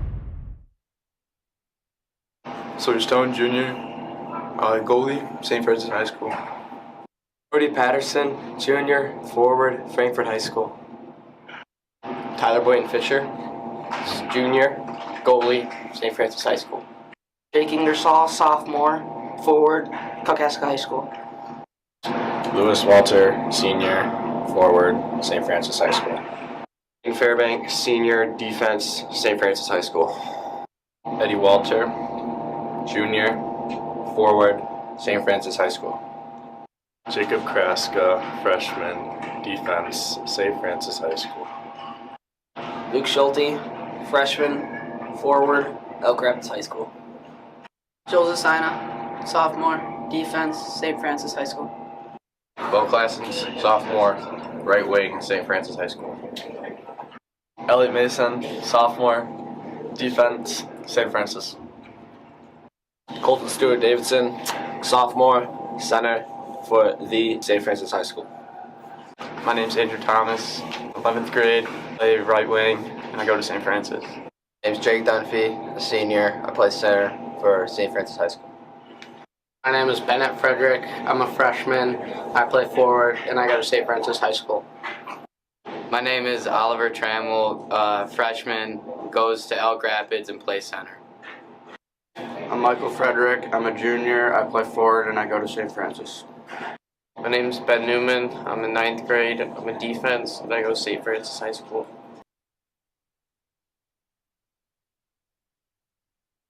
Arthur McManus, senior, left wing.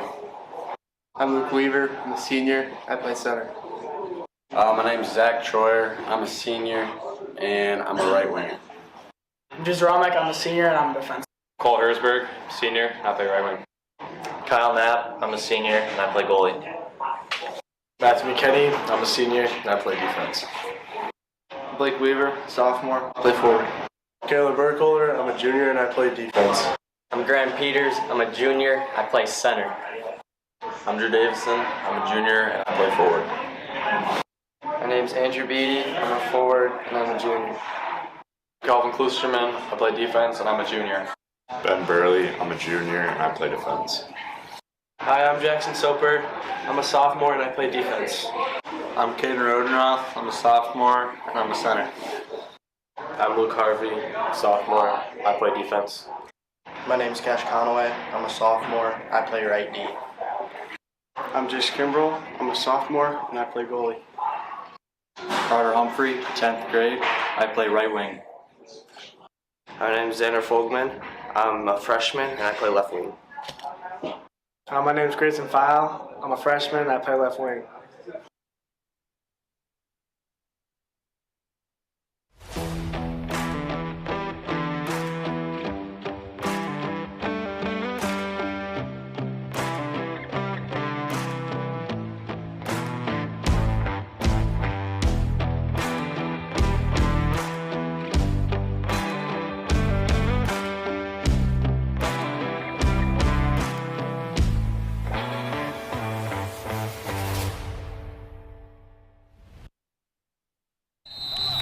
All right, guys, here's what we get.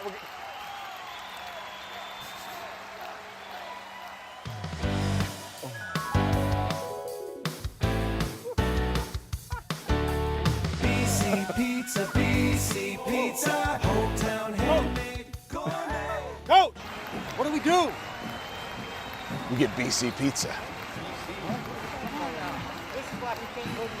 BC Pizza, BC Pizza. At American Liner Systems, they have three main goals in mind. They want to do the best possible job for their customers, ensure farm and industrial safety, and protect the environment all at the same time. No matter how big or small your job site or farm is, they have many eco-safe solutions like machinery catch basins, fuel and chemical storage, manure lagoons, fertilizer containment solutions, equipment maintenance pads, and so much more. To keep our fresh water clean and our forests green, visit AmericanLinerSystems.com or call 231-258-4200 for a free quote so you can protect tomorrow's environment today. Now's the time to fly from your northern Michigan hometown Cherry Capital Airport, TVC. TVC Airport will get you to your dream destination anywhere in the world. Visit tvcairport.com now.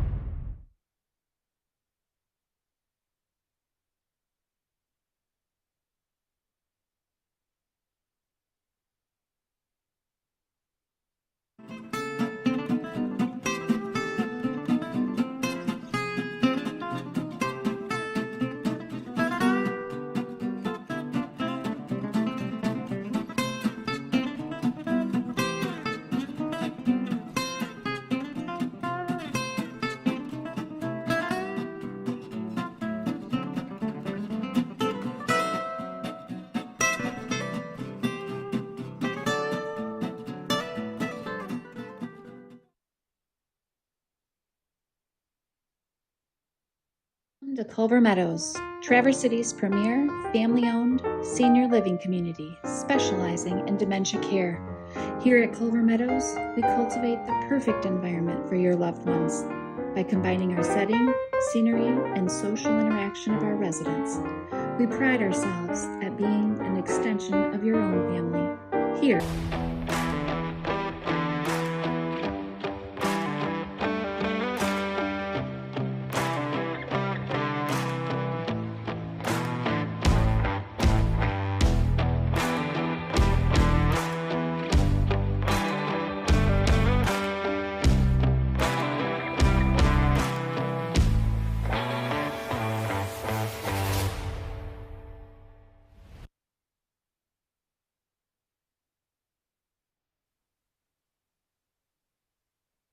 Red Wings training camp. We are heading to the third period. So what do the Bay Reps have to do? This is going to be tricky because they need to be aggressive. But when you're trying to kill a 1 minute and 19-second power play left, you can't be too aggressive. They got to look for their chance to get maybe a shorthanded goal here, but the main thing is they can't go down 2-0. So again, we talked about it earlier, was that this next goal, if there is one, is going to be huge.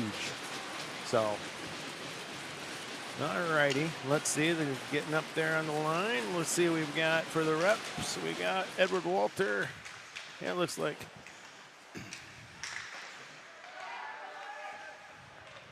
Blake Weaver took the face off. Drew Zermick's back around the Trojan, picked up the puck. Kind of slow moving right there. All right, Cole Hersberg kind of kicks it in gear, takes it up over the center line, over across the blue line. Brother out to Drew Zermick. Zermick over to Graham Peters. Peters with the wrist shot. And right into the glove of Tyler Boynton Fisher. Wasn't quite sure where that one went, to be honest with you. He wasn't moving his hand, so he had the puck. All right. Back around. Trojans keep it in. Oh, Rips. Oh. Horsberg. Oh, off. Right off for Carter DeNoyer. Otherwise, that could have been dangerous. And that goes off his leg and to the right. Zermick keeps it in. Over to Hersberg. Back over to Peters. Shoot by Blake Weaver. Oh, wide right. Blake Weaver over to Luke. Back out to Zermick. Trojans shoot. Oh, and off the skate of Carter DeNoyer again and up into the netting here at center ice. 12 seconds left in the Bay Reps penalty. And again, Trojans are being very aggressive, so Bay Reps need to score here, and the Trojans would like to add a second one. So let's see. Looks like Drew Davison takes the draw for the Trojans. Zermick back with the shot. Nice stick save. Kicked out to the left by Tyler Boynton Fisher. Zach Troyer with the hit on Thatcher Bodway. And the teams are back at full strength. And now we'll see what we can come up with the Bay Reps here, if they can get aggressive here. Oh, and they just turned it over. Who's going to get to it first? Looks like Davidson. Davidson, wrist shot, high and right. Back around.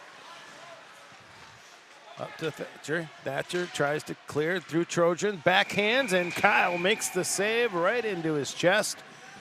Nice try by Thatcher Bodway. He had a good opportunity there. Looks like they're going to change lines, both teams. Let's see who's going to take the draw. Looks like Jake Dunphy for the Reps and Caden Rodenroth for the Trojans. Reps win the draw. Rodenroth with the puck. Up to Grayson File. Grayson, nice move. Wipe. Oh, right into the shot. Nice pad save by Tyler Boynton Fisher. Good shot by Grayson. Oh, bouncy puck.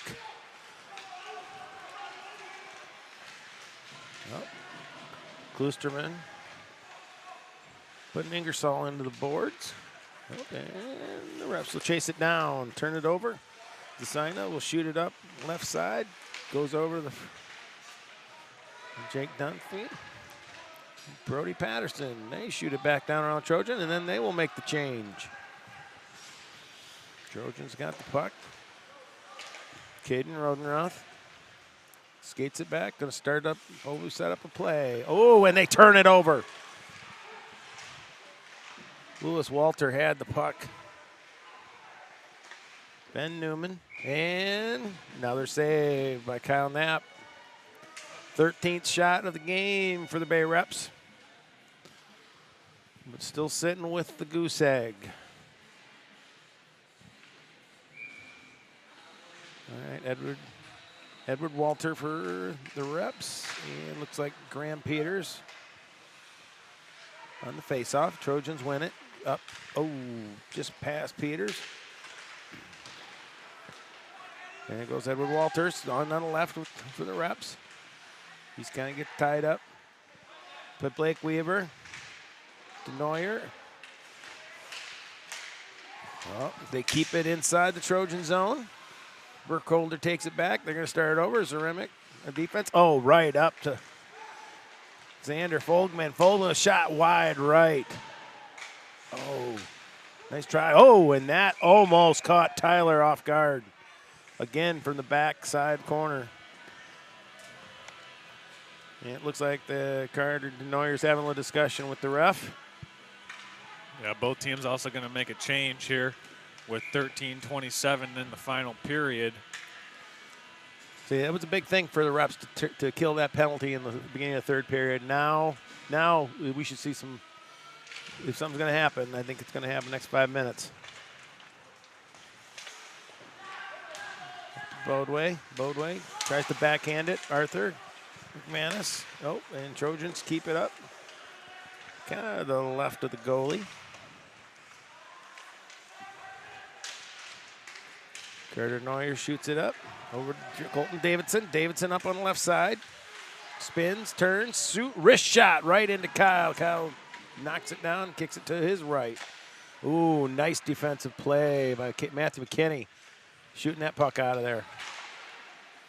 Colton Davidson up, and Trojans turn it. And there goes Coles Herberg. He's got a breakaway shot. Oh, what a save by Tyler. Oh, my goodness. He clean gloved that thing, too. I mean, he was about 7 feet away, and that thing went right into the net. Or not the net, but his glove. And what a great stop. When I tell you what, when Hersey had that, and I thought for sure that was going to be a 2 on that crooked number. Oh, my goodness. Oh, my goodness. Great save by Tyler. I mean, when you think about it, 30 shots on goal. Tyler's only given up one goal, and it wasn't something that it was kind of a fluke, kind of off around the net shot, and he couldn't see it. Right. Yes, exactly. It wasn't, like I said, if Tyler sees it, he's going to stop it. That's how I feel. But that's the way that puck will bounce. And Trojans are going to bring it up. Looks like Burley. Oh, I think we got away with one. Yep, they're offsides. Yep, he's got a delayed offside called. Davison kind of charges. Desina tries to bring it into the Trojan zone, and it's off of Andrew Beatty back down to the Rep zone. Back around the net. Whoa, hits the ref. Having a rough day there. That's a good way to clear it. Ooh. Andrew takes out Zach Orlando. Oh, right in the center, and Zach and Andrew Beatty just collide at the blue line. The Zach attack right there. Woo.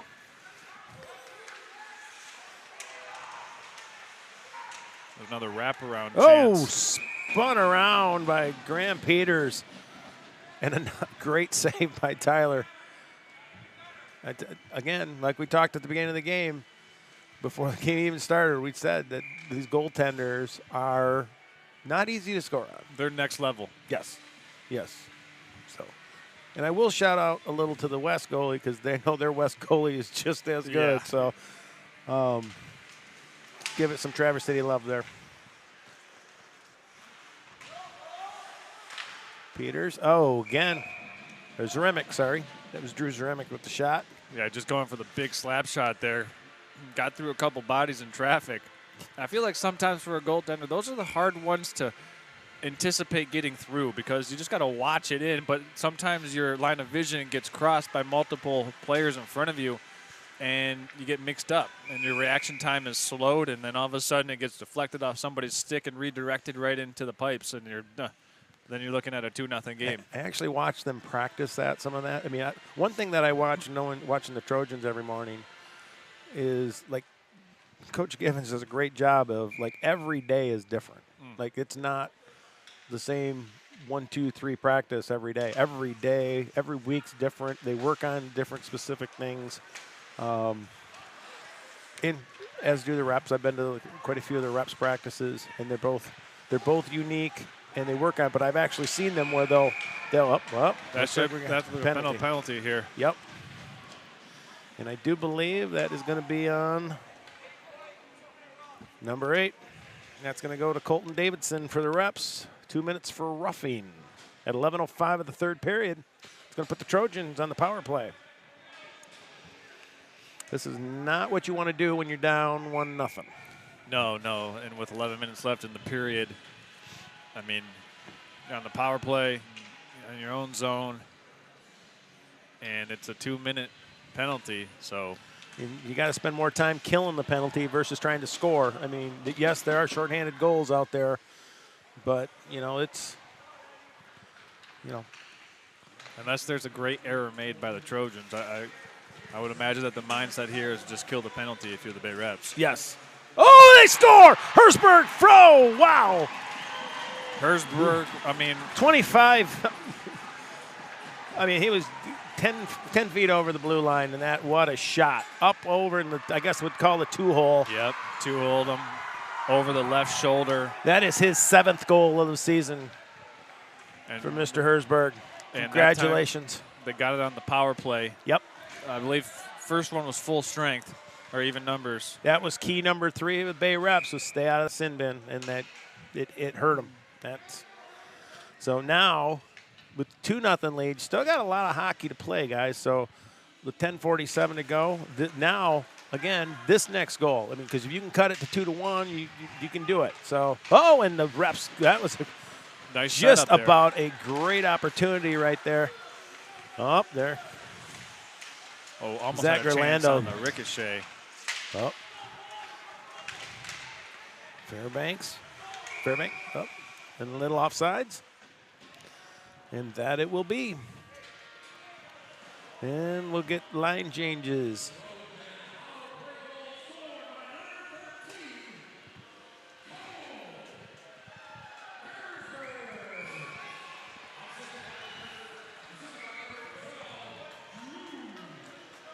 So Drew Zaremick got the assist on that second Trojan goal.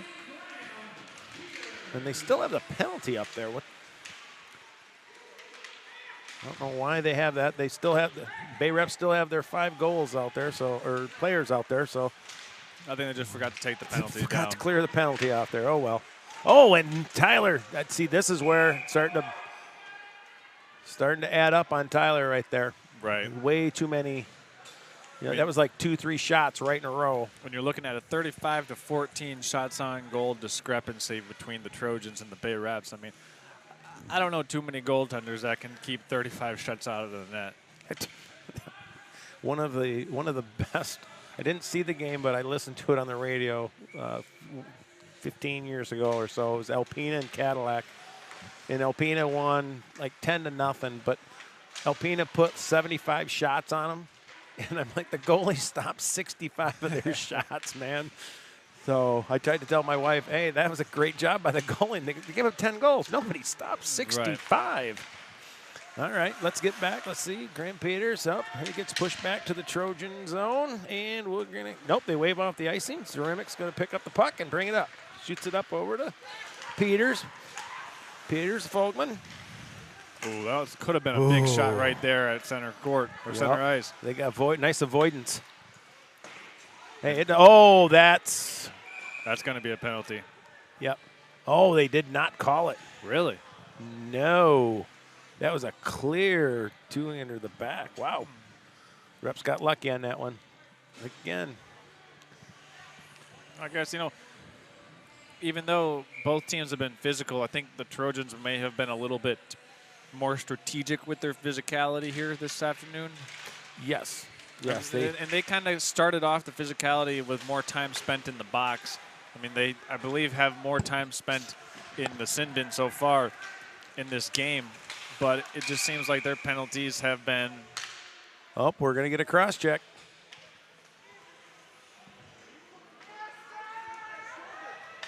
And it looks like Andrew Thomas for the Bay Reps is going to be going into the penalty box. It'll put the Trojans back on another power play at the 9:12 mark. This is okay. They cannot allow another goal to the Trojans on a power play. But let's see. They got Blake Weaver, Luke Weaver. Cole Hersberg's got the puck now at blue line. Shoots it back to Luke Weaver. Back to Blake Weaver. Out to Arthur. Or Graham Peters, sorry.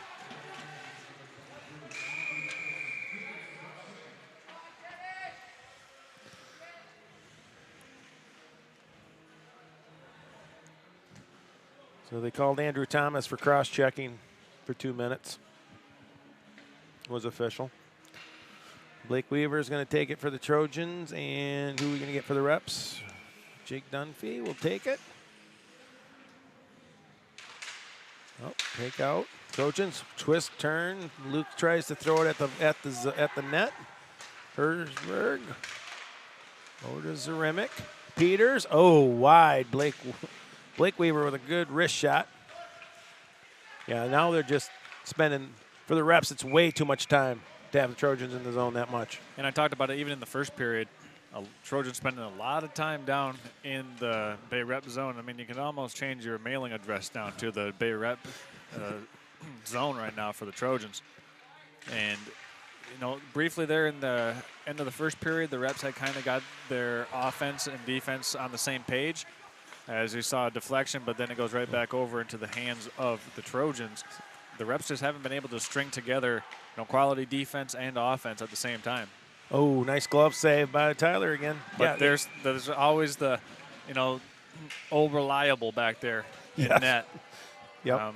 Just making more glove saves, just keeping it out of the net as they now have 37 shots on goal due to the Trojans. But if you can see that they are pretty mirrored teams. Yeah. They're not going to overpower you yet. Let's see. We're hoping they do. They hope later in the season they can overpower somebody, but we'll get there.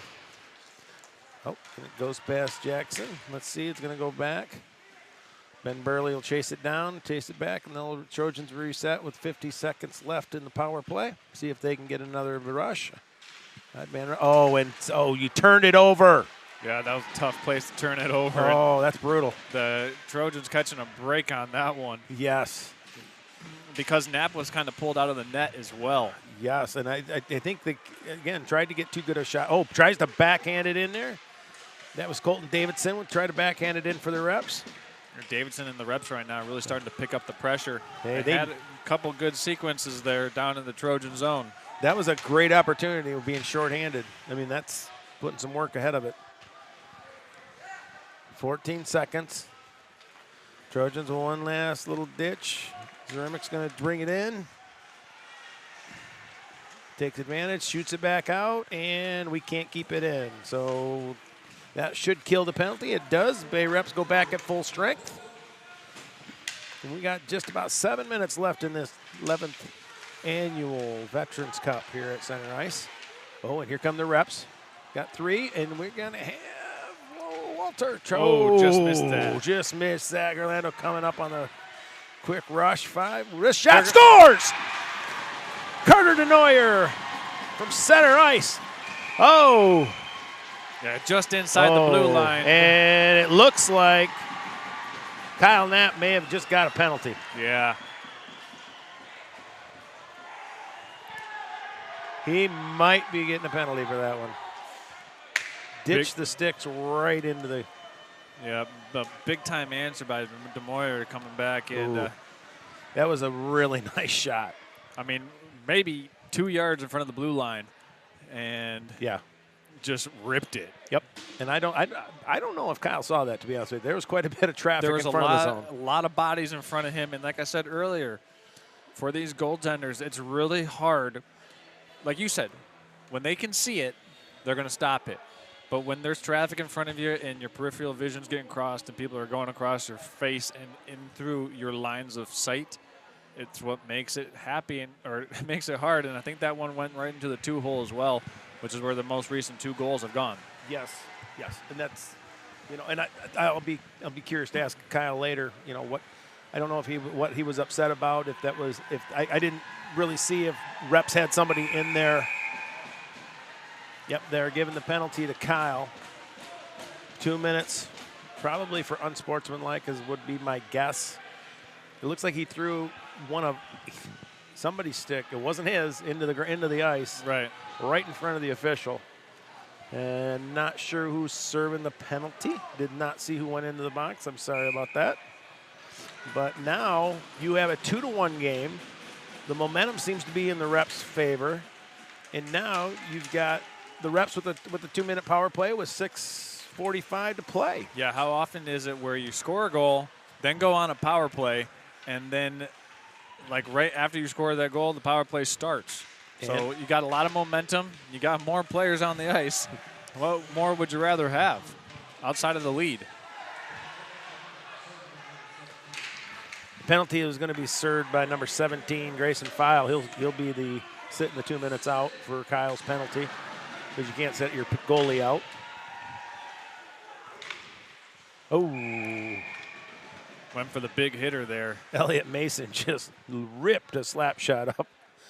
Went a little high up into the net. But again, we're at another crossing the road where a 2-1 game, this next goal with 6 minutes, either going to be a 3-1 or a tied game. It's going to be huge. So, and with the advantage right now, Carter Denoyer with the puck over. He's Joel Zacina. Nice stop by Knapp. Yeah, that and one. Knapp makes a good save there.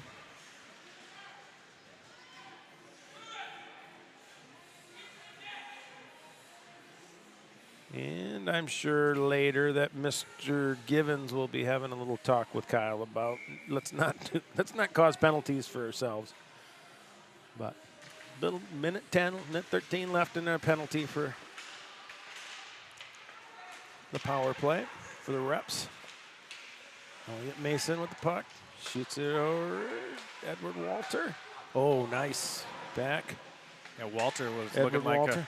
trying to come back into the center part of the zone, and just good defensive play by the Trojans. Joel Zacina just kept that in. That was a very nice play. And turned over, and Trojans. Oh, and they get it past Joel Zacina. He tried everything he could to keep that in the zone. Yeah, he tried to take that one off the chest just to keep it in the zone. A for effort there. All right. Then we got Elliot Mason. He's going to shoot the puck up. Pass Edward Walters. It's going to go back to Trojans. Drew Zimmer's going to chase it down for the Trojans. Herzberg swings. Ooh, pass it across ice. Joel Zacina got it. Back. Lewis Walters. Elliot Mason. Joel kicks it with his skate. Over there. Walters. Oh, that almost got through. Almost got over. Did that hit Kyle? No, I believe it hit one of the Reps that was in front of the net. I think that's Zaremic. I think did he kick it or off his leg? Yeah. All right, looks like Trojans are back at full strength. That was a good stop for the Trojans. They're down a man for 2 minutes after that goal for the Reps. Yes. And now they're going to hopefully set up, see what they can do. Jake Dunphy trying to chase the puck around the goal. Trojans bring it up. Oh, and there goes Xander Fogman for the Trojans. Oh, kind of knocked the puck. He's got it, trying to shoot it out. Turns it back over to Graham Peters. Nice play by Jake McCraska for the Reps. Way to fight it back with those two Trojans back in there. Reps. We'll bring it back around there. No, their goal. And Blake Weaver is going to challenge him and go right into him, take him down.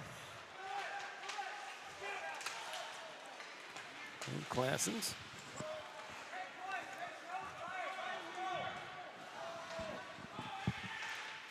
And now I think the biggest thing the reps have to worry about is that clock ticking down.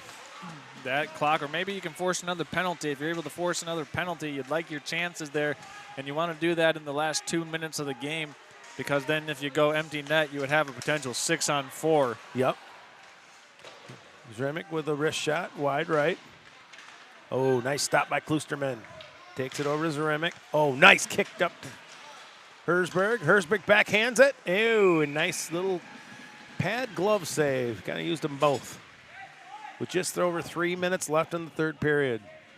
Yeah, you got to use everything you got there to stop that puck, to keep this a one-score game. I'm pretty sure Tyler has used every part of his body to save everything with 38 shots on him. All right, so reps are going to bring Oliver Trammell, take the face-off. Up against Drew Davidson. The Trojans keep it in. And Joel Zasina up to the left. Oh, and took out the official. Oh, ouch. Big time collision. Oh, Bennett Frederick, not intentional, just wrong place, wrong time. All right, Beatty with the puck. Hands it over to Matt McKinney. McKinney backhand, flips it up into the zone, into the rep zone. Oh. Now's the point in time where you don't want a penalty right now if you're the Trojans. No, look, 2:20 left. Ooh, nice defensive play.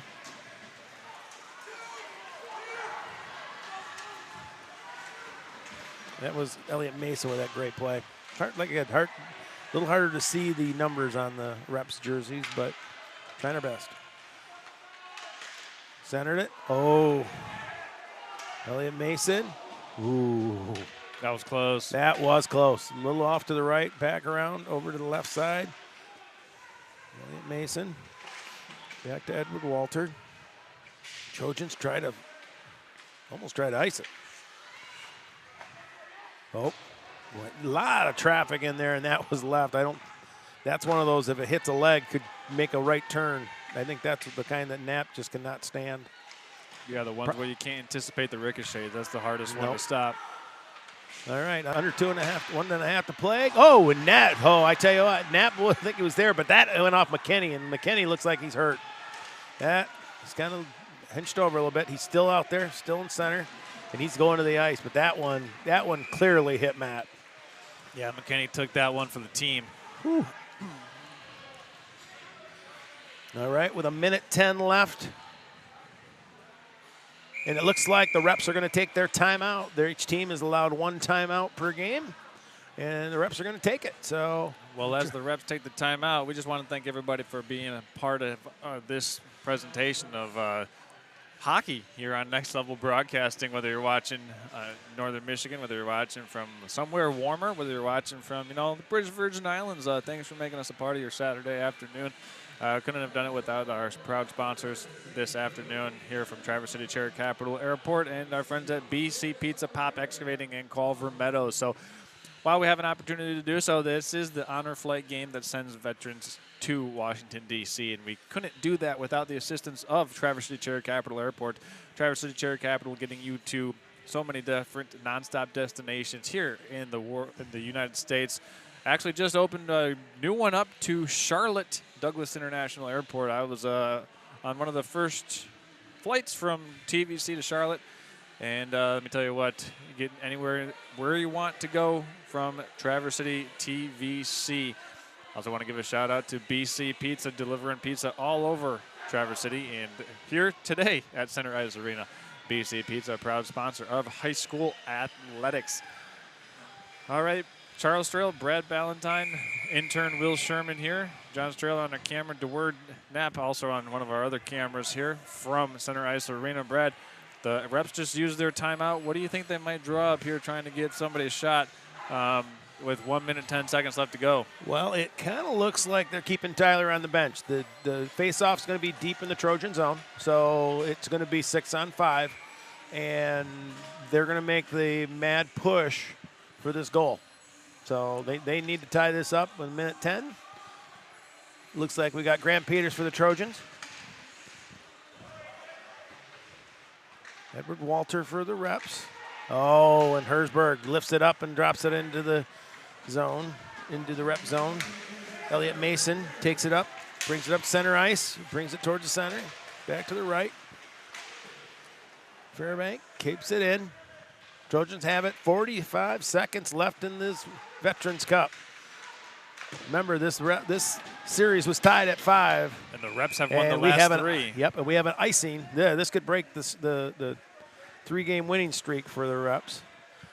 But the icing's going to bring it back down in front of, to the right of Kyle Knapp. Again, there'll be 6 Reps out on the players, 6 out on the ice. No goalie. Down to 35 seconds. Herzberg bounces it off and towards the goal, off the post. Oh, icing. Man. Almost with had 29 seconds left. It's going to come all the way back into the Trojan zone. Almost had the empty netter there, but just not quite enough to cap it off with an exclamation mark. Couldn't get his second goal of the game. He bounced it. Wow, that was almost a strategic pass shot. All right, let's see if the Reps can get. They got to get the puck. Trojans control it right now, and now they just want to put it up against the board and keep it there for 25 seconds. Let's see. Reps are poking at it. There goes Lewis Walter. They're trying everything they can. They got Elliot Mason out in front. 10 seconds left, and they're pushing it up in the board. 4 off to the right, and they're going to clear it. And the Trojans are going to win the 11th annual Veterans Cup with a goal, 2-1. And I tell you what, I think we called it when we said it was going to be a 1-goal game and close. Yeah, it certainly was. I mean, we had every hope and intention of this being a 1-goal game, and it certainly turned out to be just that after last year's, I don't want to say non-competitive game last year, but it did get away from the Trojans last year as the Bay Reps, in that run to the state semis, they just, overwhelmed the Trojans. This year, I think both teams very evenly matched, even though the shots on goal wouldn't indicate that. I think the Trojans played a cleaner game here this afternoon after they got out of that stretch in the second period where they had some of those penalties adding up. But from, the last 25 minutes of this game, the Trojans played it a lot higher in terms of just efficiency and effectiveness. Yes, both these teams I think are going to do pretty decent in the high school tournament coming up in 6 weeks. Yep. I do know that we have the showcase coming up. I think it's this next weekend. I think next weekend they got the showcase. They'll both be playing some quality teams coming up here.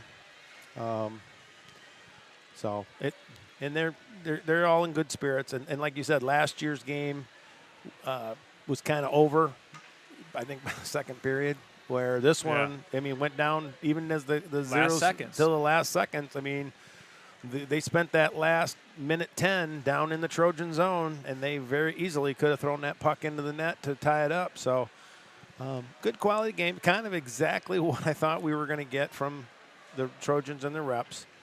And now we'll wish them both the best of luck in the rest of their season. Yeah. And I think they're all ready to go to school. What do you think? I mean, I think they're ready to watch the Lions tomorrow night. That's what I think. Yes. Oh yeah. That's high on my list. So, but yeah, after tonight, after this game here ends up, I'm announcing the girls' game. That'll start. It's scheduled for 6:15. I don't know if it'll start earlier. I don't know if they'll do that. If you're close and couldn't make it to this game and can make it out to the 6:15 Lady Bay Reps game, yep, love to see you out here. They've been doing very well as well. So I guess now they are going to hand out the cup. I believe the trophy for the 11th like I said, first time in 4 years for the Trojans. And Captain Drew Zaremick is going to pick it, and the Trojans are going to pile up. There they go. Let's not break that puppy.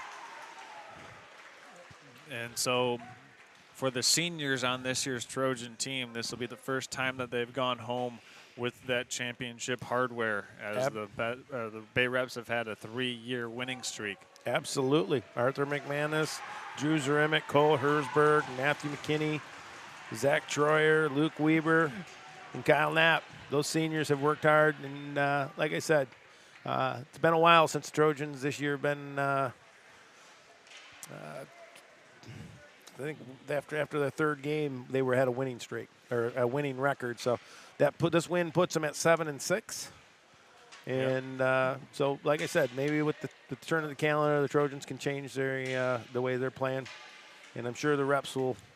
All their losses for both teams have been close. None of them. I think the Trojans had only one blowout, and that was up at Hancock. Yep. Houghton, Yep. which is just a powerhouse up there. So right now the two teams are circling up around center ice. Believe they're going to do a prayer. Yep. So for everybody here, we just want to say thanks for tuning in, making this presentation of the 11th Annual Veterans Cup special once again. I just wanted to say thank you. Yeah. Thank you for having me back. Last year, when I was asked to do it, I didn't know what I was like I was walking in blind, didn't know what I was doing, and hopefully it was this year's was better. Yeah, I mean, hey. Had fun. You always try to make it the best year ever. Every year you're just trying to get better and better. And, Brad, from us to you, say thanks for being a part of it with us once again. I want to give a shout out to DeWard Knapp for also being a part of it with us this year. Will Sherman and John Strail here on our camera. For everyone here at Next Level Broadcasting, we say thank you, and until next time, have a great weekend and a great rest of your Saturday afternoon, everybody, and good night. Go Lions.